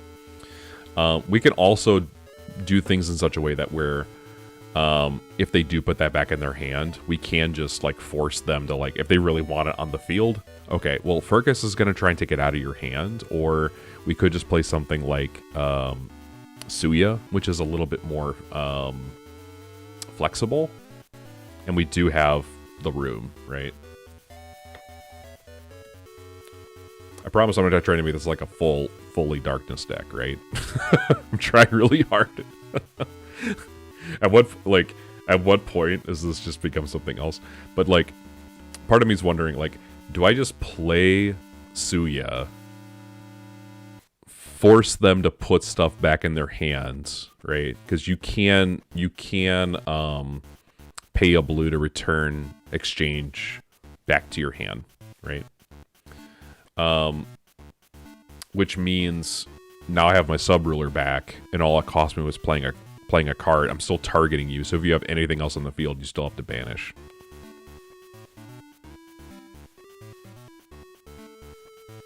Yeah, let me start from the beginning. So, we either, my thought is, imagine for a minute, opponent says, okay, I see you have two rulers. I'm going to put out unfavorable exchange. I say, cool. Furcus to look for an attendant, pitch attendant to force you to put that back in your hand, because otherwise it's going to be banished. They put it back in their hand, and all of a sudden it's off the field again.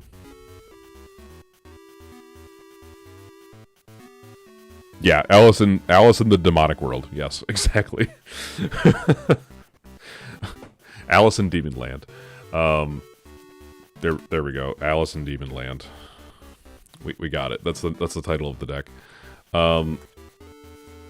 Part of me thinks, like, if we just threaten with the turn 1 Suya, and then just say, like, okay, I have other versions of this card in my deck. This kind of makes me think Rhea would be viable, because then you could just dump a Curse of Rag with a Suya on the field, and then you just say, like, cool, I'm going to pick that out of your hand now. And that shuffles, so I'm able to get counters, right? Which I don't... Let me read Unfavorable again. Lose all ability. So they won't even gain the counters if this card is in the field. That's relevant for us to think about.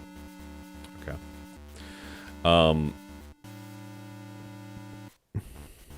Yeah, Alice in Demon Land. Here we are. Yeah, I think there's something here with Suya. I can see, okay, Suya turn 1. Force you to put that back in your hand, or, like, well, okay, at the beginning of the, if they have blue coin, they can put it back in their hand. If they don't have blue coin, even better for us, right? Because then they just lose it. I think this is the way. I think Suya is the way. And then we have the Cheshire Engine. To make use of Friends in Wonderland. And then we have the Furcus package, searchable win conditions in Grendel. Grendel can take care of Wardens. We also have Dorian that we could search out and play for free.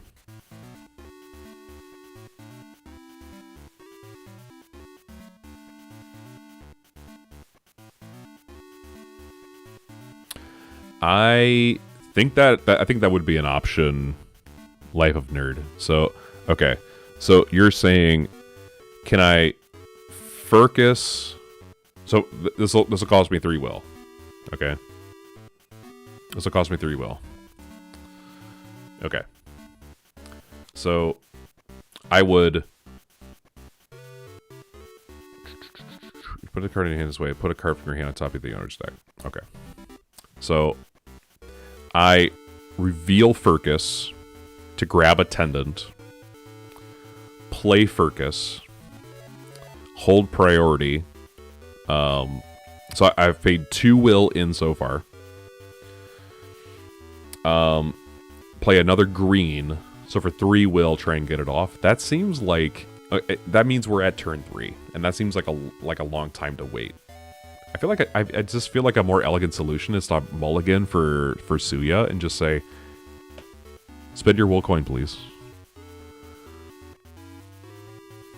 I think that's my preferred way of dealing with it. Yeah, Fergus is main timing on the activate, so you would. Here's I'm going to proactively activate this in my main timing. Play Furcus. Pay an additional green to Attendant. I think we do this.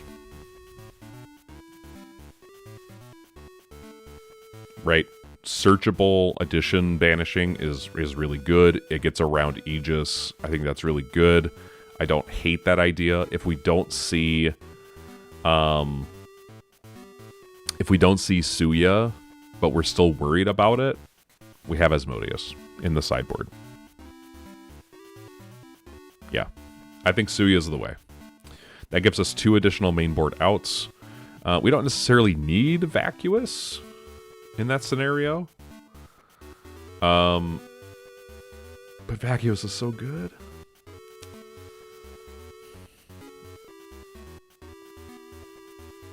Yeah, I think it's a 1 or a I would say 2 in the sideboard, so that way when you shuffle them in, you have a higher chance of getting them.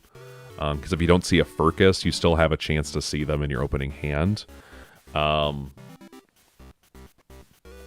That's like I'm doing this for math reasons, not necessarily for for room. We do have 2 more spots. I would say, as much as I feel like, I don't know. I want to have fun. I want to play Chef m.ha. I just want to play one. I just want to play one to have fun. Let's, I can search Dorian. That feels fine. And then, let's see. We are playing... We're playing the right stones to have white available to us, so I'm not really worried about that. But that doesn't mean we can't just run Emerald Tablet anyway.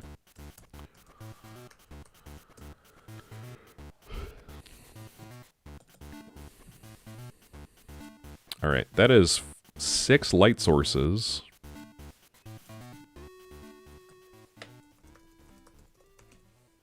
Once again, Paul Reissmann has made an Esper deck.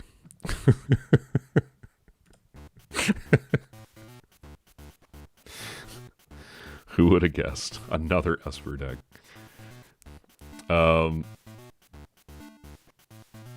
Yeah, we have room for one more card.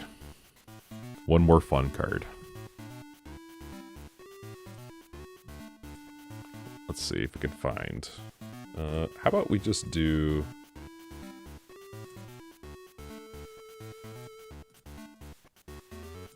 Let's just see if there's a fun demon.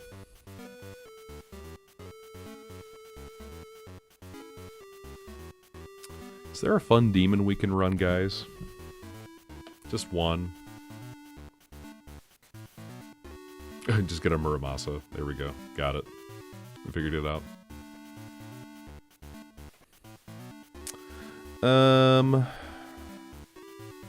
Yeah, not really seeing anything super fun. We could just do 2 Shemhaza and call it a day. Stop glazing me like that. Don't glaze me like that.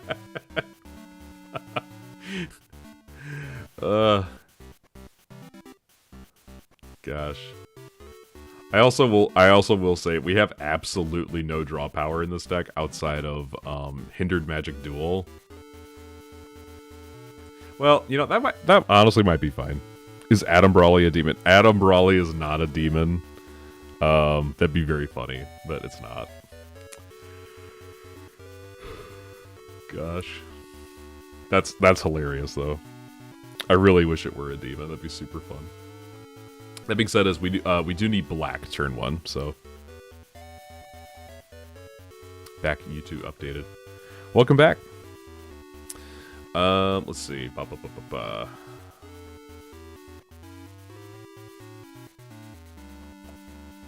It's uppercut, isn't it? It's always uppercut. Alice Friends is draw power. Plus we have Hindered Magic Duel. Plus we have Cheshire Cats.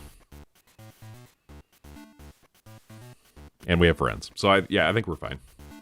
But it definitely is just uppercut. Okay, so here we are. We just gotta polish off the stone deck, and I think the way to do that is just to say,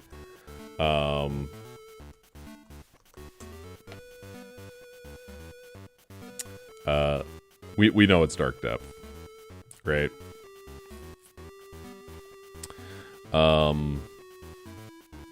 Yeah, I think that's the way we do it.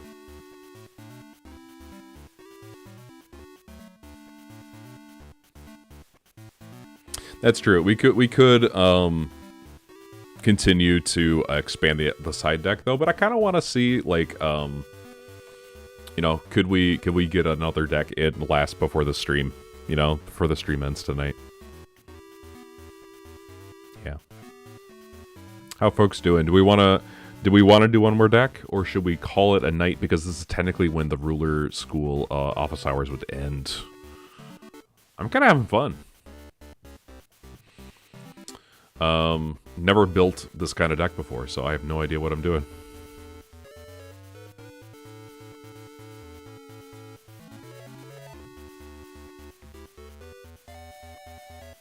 Yeah, I like this. Yeah, 4 Suya.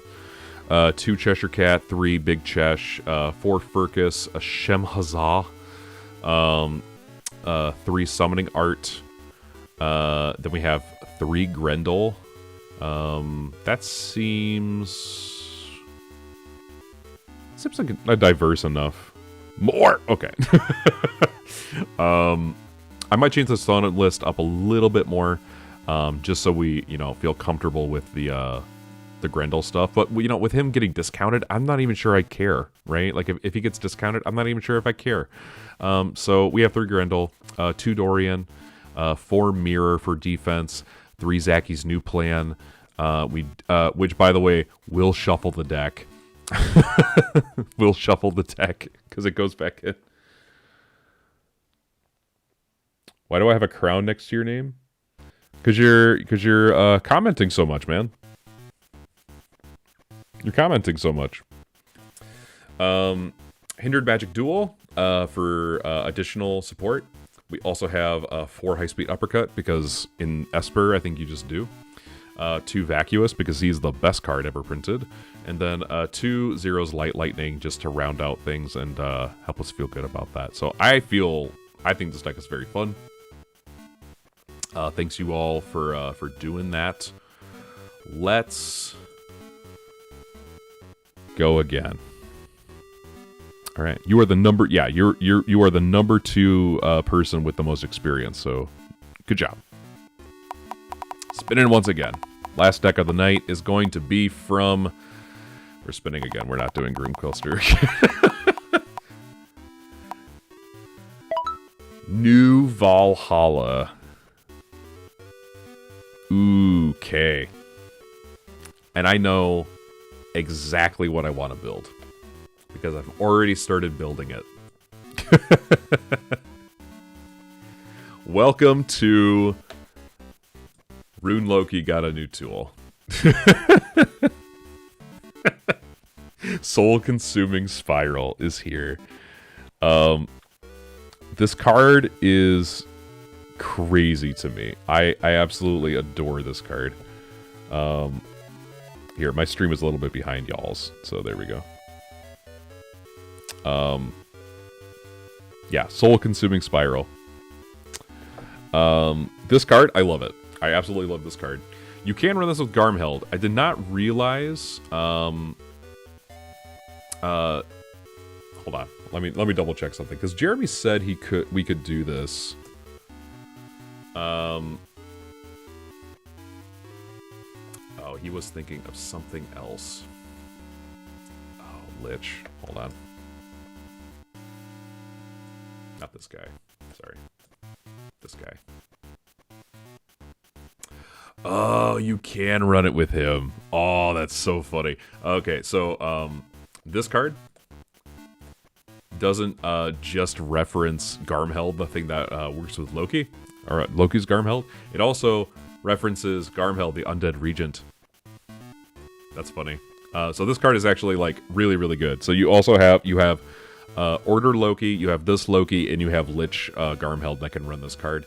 Plus any of the new rulers that we get. We do have Namyar, which I think the running theory right now is that is the new one of the new rulers that's going to be coming out in the ABC decks sometime in the future. There is no announcement as to when those are coming out, but that's just kind of the running theory.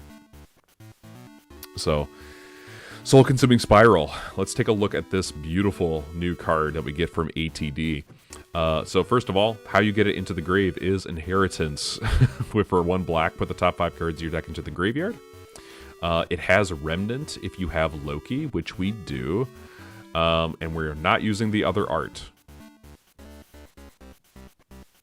We're just not. You have Remnant and Graverberate.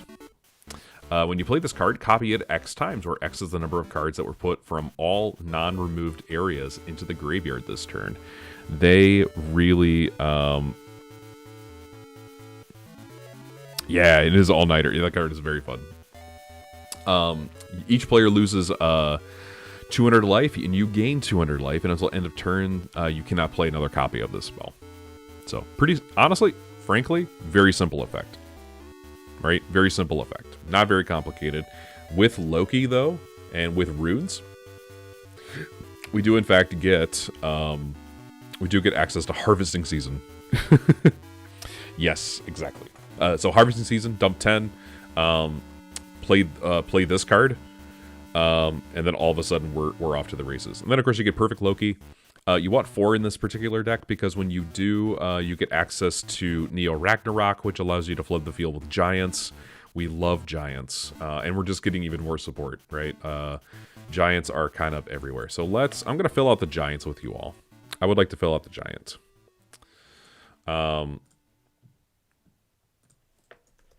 Let's see. How about we try and make this... How about we try and make this a not Esper deck? How do you feel about that? So there's a lot of funny things you can do now. Notably, Remnathropos is a giant. Does this care about different names? Okay, so okay, you don't want to get Remnathropos because he will just expel all of your, or he will just banish all of your other guys, which is not great. It does say just giant resonators. Okay, so that's relevant. So you're going with the classic giants, right? Giants of Mist. You're going with maybe Schmel and some other of these guys. So the idea is we're just gonna, poop out all of these giants onto the field and just win, right? This is kind of the whole point of it. We did get some giant support in the Solaris Sire cycle here. Gark is a giant, by the way. And Vafthrûdnir is also here. Black, red, blue. You said it. Let's do it. Let's do it. Okay, so I've also been very fascinated in an antibodies build with this deck. Because, funny story about antibodies. These guys get huge. Big. And then the deck is so much easier to create. It's just so much faster now. Because 12 cards are just gone, right?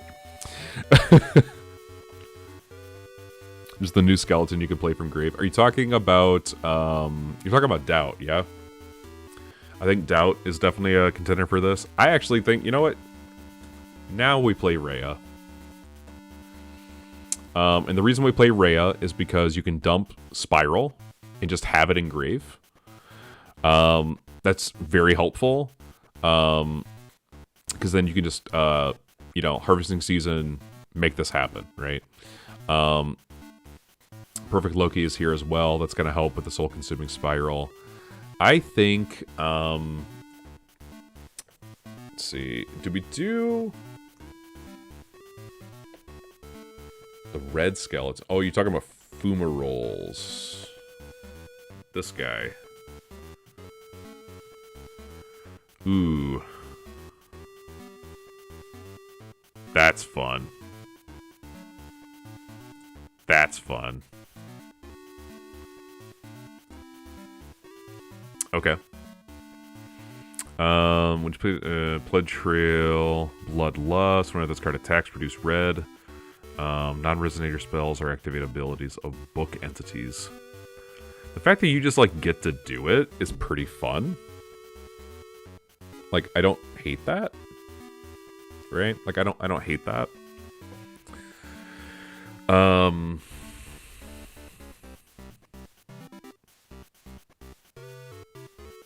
Non-resonator spells.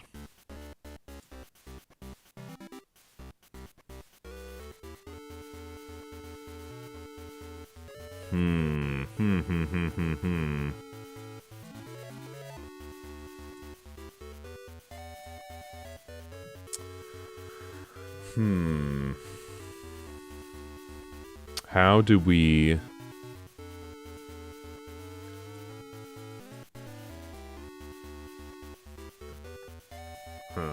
Okay.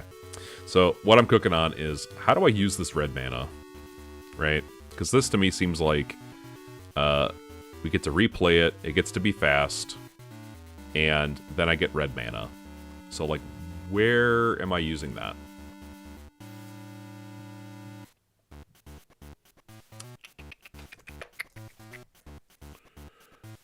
There we go.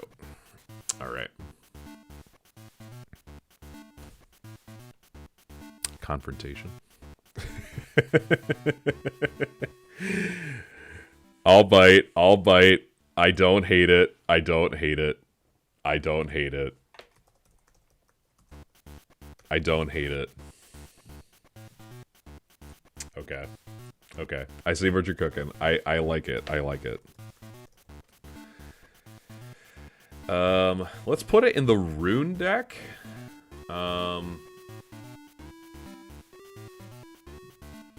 And then... Oh, that's real. Motionless Freeze is also real. So we have, wait, 1, 6, 9.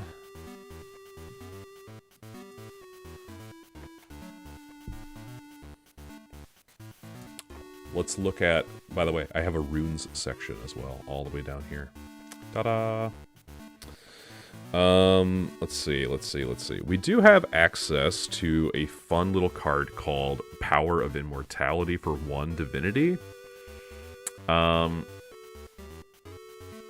that's what we have left. We also have Freed from the Altar. Which would get us...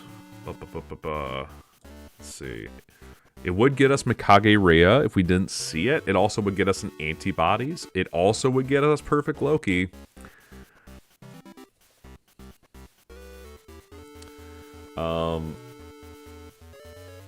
So this is more gas. And this is just survivability. We also have... What else do we have? Divinity 2, Divinity 3. What else do we got?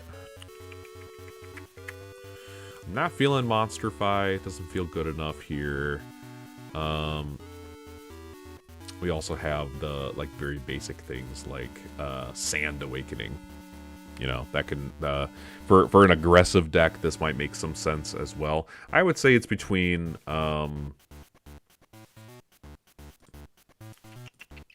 Yeah, I would say it's between, for me, it's between Sand Awakening and Free from the Altar. Right?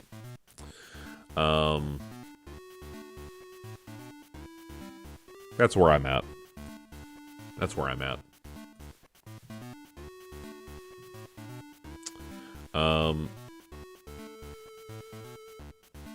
Let's see.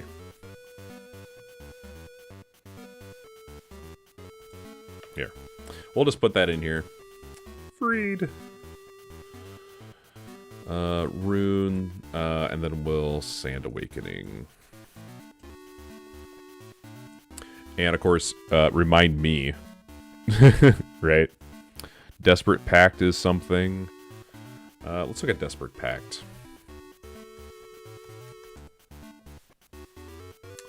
It's something, but I don't like the rune cost. Demon Blood, a Chant Rune. We could also just run Demon Blood.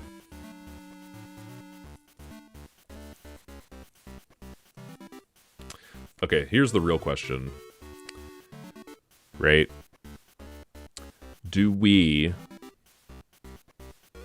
run Confrontation? Or, hold on. Flame Spirit, dang it. Do we run Confrontation or do we run Demon's Blood? Because Demon's Blood is kind of nuts. Battle damage cannot be prevented and Resonators you control gain +6.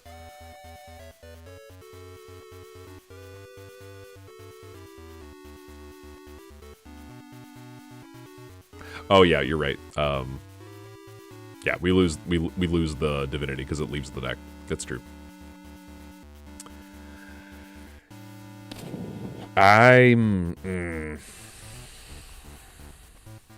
Between Demon's Blood and Confrontation, I kinda want Demon's Blood. I know. I'm sorry. I'm sorry. But now it's a 4-color deck, right? If you want it to be. And I think with that we can run Freed, right? I feel like that's pretty okay. Neo Rag is the way. Yes, 100%, 100%. Okay, so here's where we're at.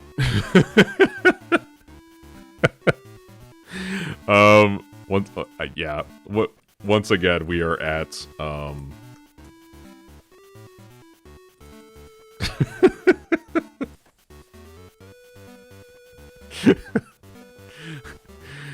the deck is mostly made. Here we are. I want to look at some more options. You know, here's what I'm gonna say. Here's what I'm gonna say. The antibodies are very cute. They're an idea. We can keep them as an idea. Let's because it's silly, and I like that it's silly. If we didn't want to do that,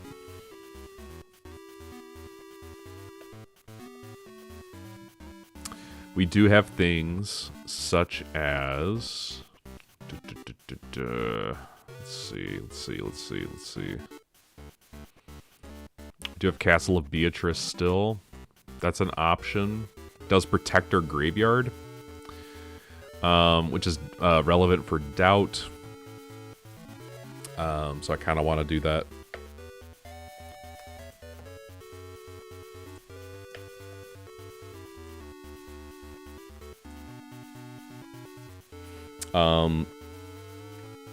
I think that's good. I think that's a good core. I like this. I feel like we should go 3 here, and then just kind of see where we go from here. I'm just putting Dorian in every deck, right? Are we just putting Dorian in every deck? Is that what we're doing? Let's see, like half their life, and then soul-consuming spiral them to death. Seems pretty good. Liberation of Water? Ooh, okay. We could... You know, this is where I think Liberation of Darkness could be helpful.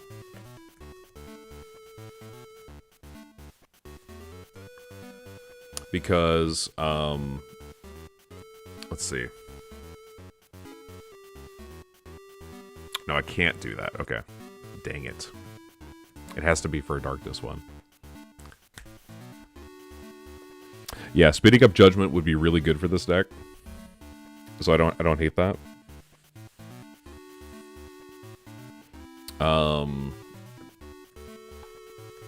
Let's see. I don't hate that. It has value in the graveyard. I think what I want to do... Here's what I want to do. I want to do red, blue, black. Let's see. Only selected colors. And then, where was I going? I want to see what has Remnant.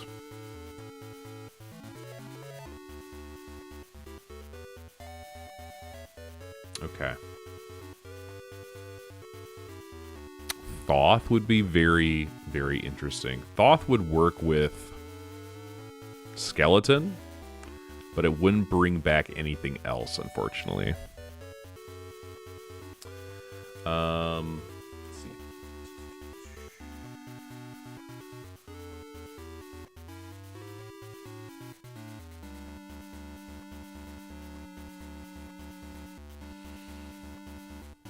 We do have Eaten Alive. I don't hate that.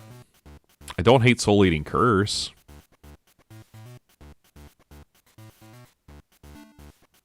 I don't hate that. It's another spiral.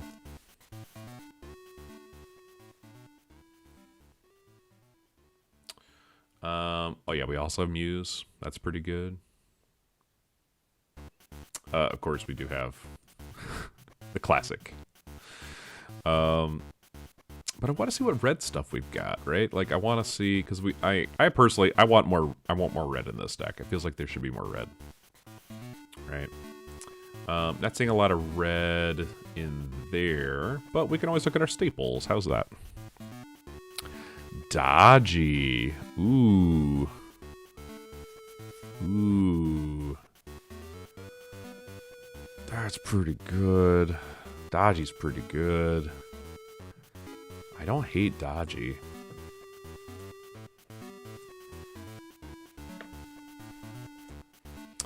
So, there she is. Did I spell her name wrong somehow? I don't know what's happening. I don't hate Dodgy. That's pretty good. Dodgy's kind of good. Which would lend itself then, right? It would lend itself to playing some fire dragons. Like, where's our boy? Where's our boy? Mechanized Blade Dragon. Right? Just give something plus 10. That's not bad. I don't hate that. There's something there. They would also go really well with where is it? Sealed One-Eyed Dragon too, right?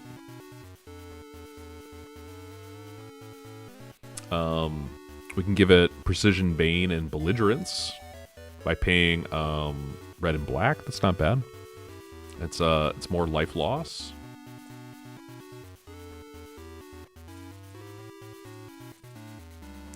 I don't hate that. It's another turn 1 as well. Although not really. I don't know if it's a turn 1. I don't know if it's turn 1. I still think we're blue-black. We definitely probably play Vacuous, right? I feel like Vacuous is just staple in this color combination. You just kind of need it.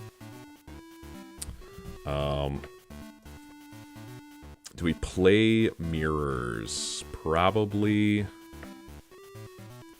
We probably still play Zacky. That's 40 cards.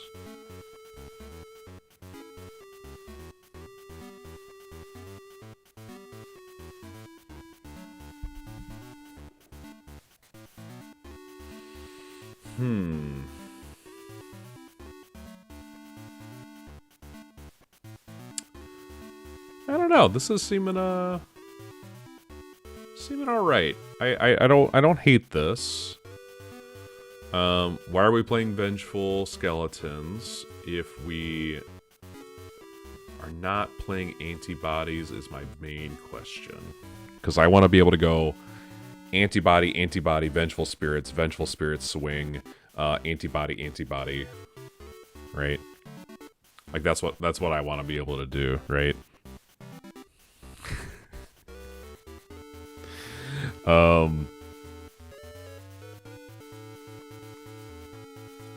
Yeah, that's one thing I'm thinking about. We could also just, our red could be used instead of Adagi's. We could just run Hellfires in the main.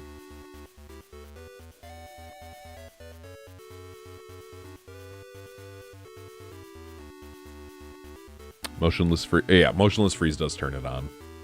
So we can do quick damage. That's true. That's true. And then it's just in the graveyard, and we just have access to it. So I don't hate that. Okay. So this is where I'm at. This is where I'm at.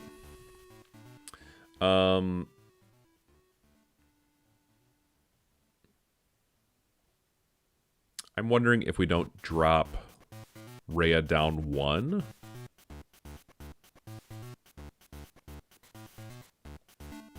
Because I don't hate a 3.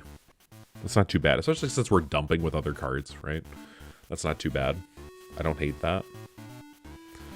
And so the idea is that by turn 3, we are either flipping perfect Loki or flipping Loki and making perfect Loki, right?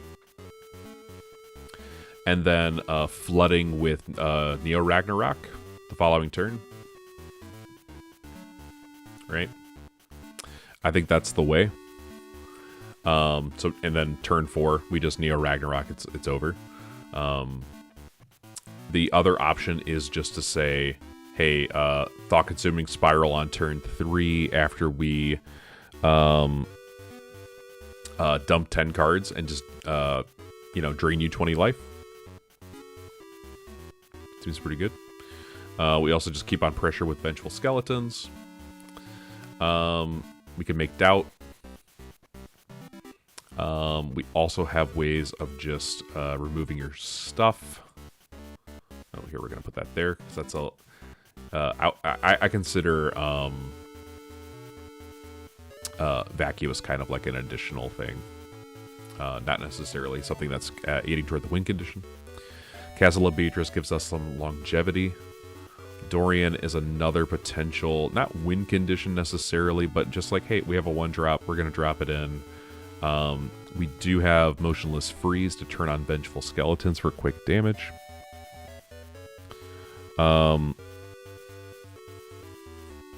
We do have some Liberation of the Waters action going on here, which can, by the way, the way that this works with I'm so tired, guys. I'm blanking. Soul Consuming Spiral. There we go. If you end up doing a spiral, you can use Liberation of the Waters to cycle it back into the deck and dump it again with Rhea. So there's that. Or just cast it from your hand. Or use it from your hand. Yeah, we're not going to forget the Giants. We just got to select the Giants. I'm thinking 1 Soul Eating Curse is more than enough. Right? And we still have 2 more cards we can add in. So that's relevant. You know what?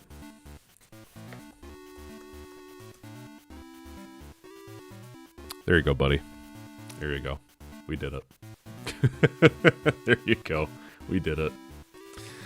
And if we don't need it, it's uppercut fodder. There you go. How's that? Just hand rip and then pop wardens. We did it. We did it. It's got remnant too, so that's fun. Yeah. I like this. I like this a lot. I think this is very fun. Kind of makes some use of some other fun like little support. Honestly, like it's cards like this. I really like Vengeful Skeletons because this is my ideal Force of Will card, right? It's like, how do I want to use this? I can use this in like so many different ways. How do I want to? Like that's the thing I really love about this card. Okay, you're welcome. You are very, very welcome. Okay, so now we need to look at Giants. Well, okay, before... I don't care. It's going in the sideboard. I love the antibodies. I want to do the antibodies someday.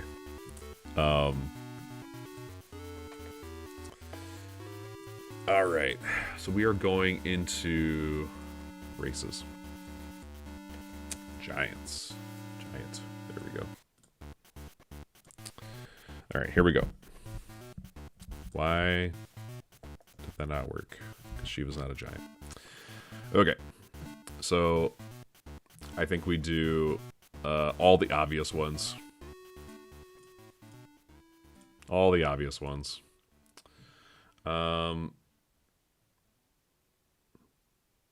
This is very fragile and we're not going to use it. This has barrier, and you can't read it because the font is too small. Barrier, card into the field rested. Never mind. Sideboard.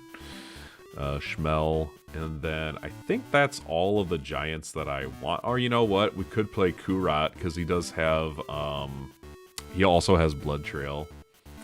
That's kind of fun. Play target Fire Rune. Hey, look, we have a Fire Rune. We did it. Yeah, so, yeah, there we go. We got a bunch of giants, and we have a Replicant Shiva. Boom.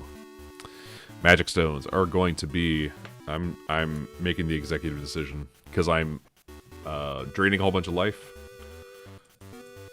Ta-da. Sympathy Stone, because we were in those colors. And then from there, we want blue, right? We want blue.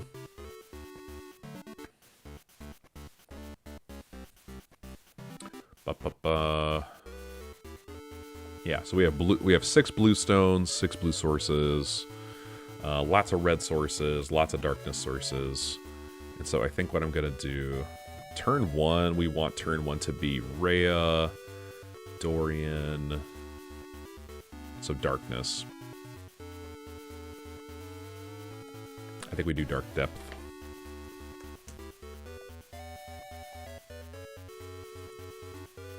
And then maybe we do, you know, we'll do 1 Scorched Bales. Unless there's a different stone that I'm not thinking of.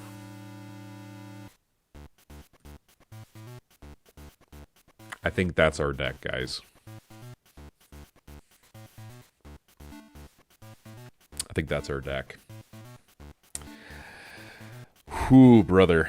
Well, I will say this has been a very, very, very fun night. Let's take a look, just in case y'all didn't come into the stream until a little bit later. So our first deck was Dante Belial. We are trying to, of course, make Virgil turn 1. Alternatives are going to be Look of Corruption, which we can then use in combination with Uppercut later in the game to just snipe things out of the hand. Other options include Choir of Fallen Angels to just sort of start swarming the field.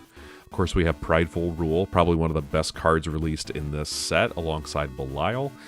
We also have Anti-Shaman, Anti-Mirage, Spirit Tech in Light Lightning, and one-hit KO Anesthesia. This is the more flexible...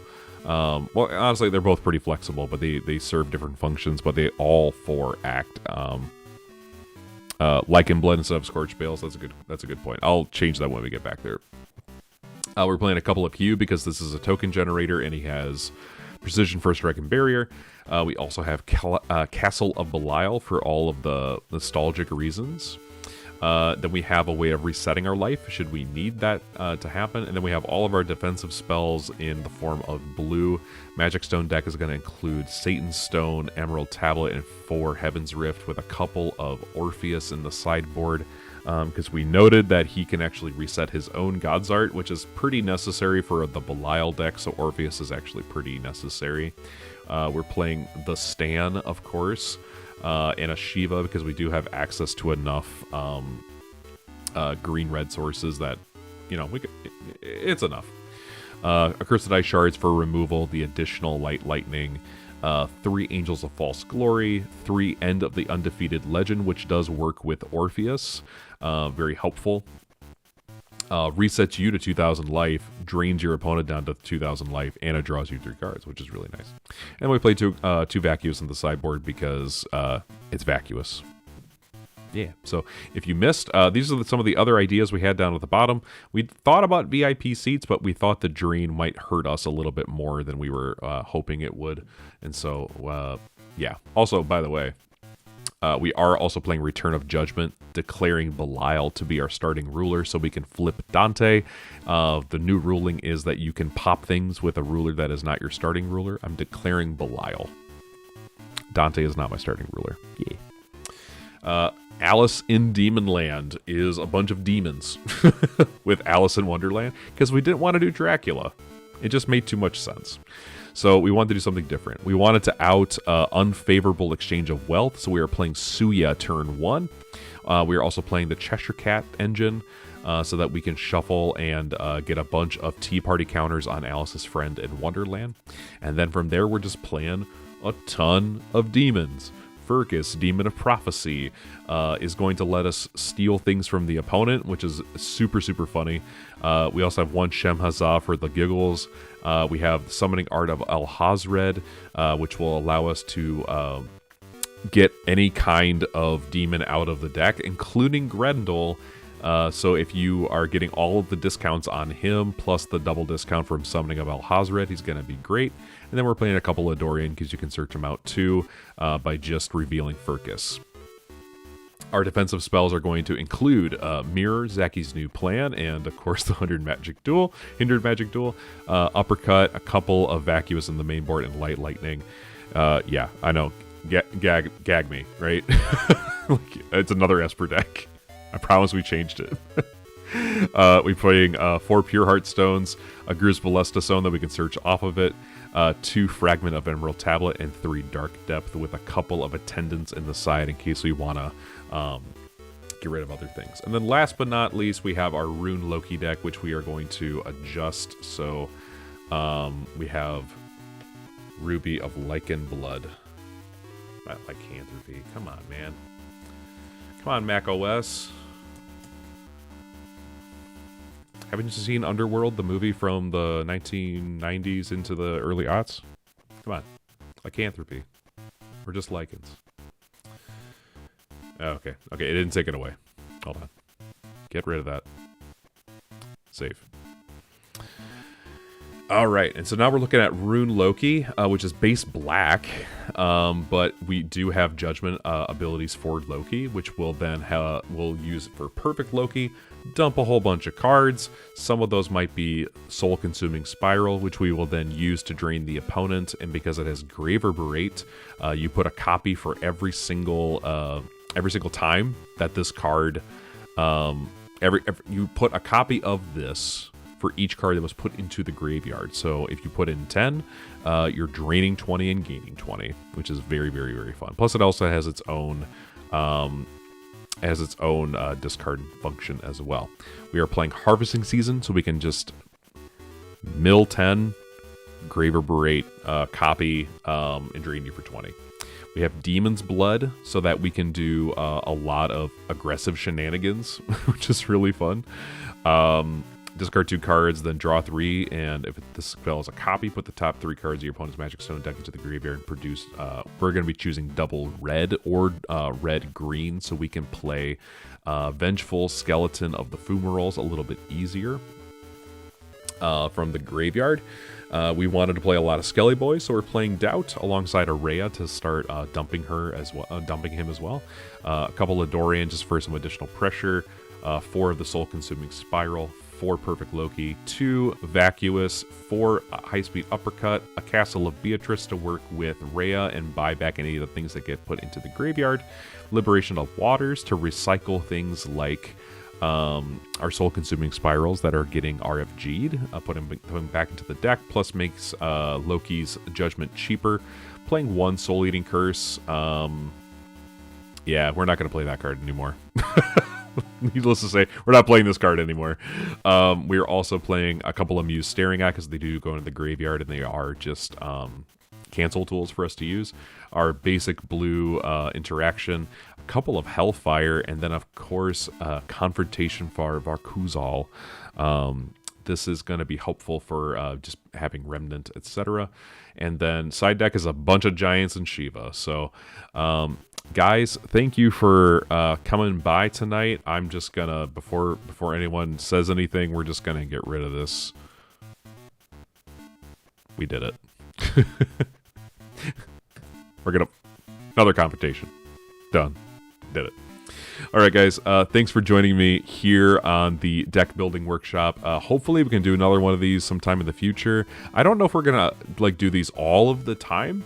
But they are certainly very, very fun. So thank you for joining me tonight as we were going deep into the night deck building together. Happy brewing out there, and until next time, guys, this has been Paul saying class is dismissed.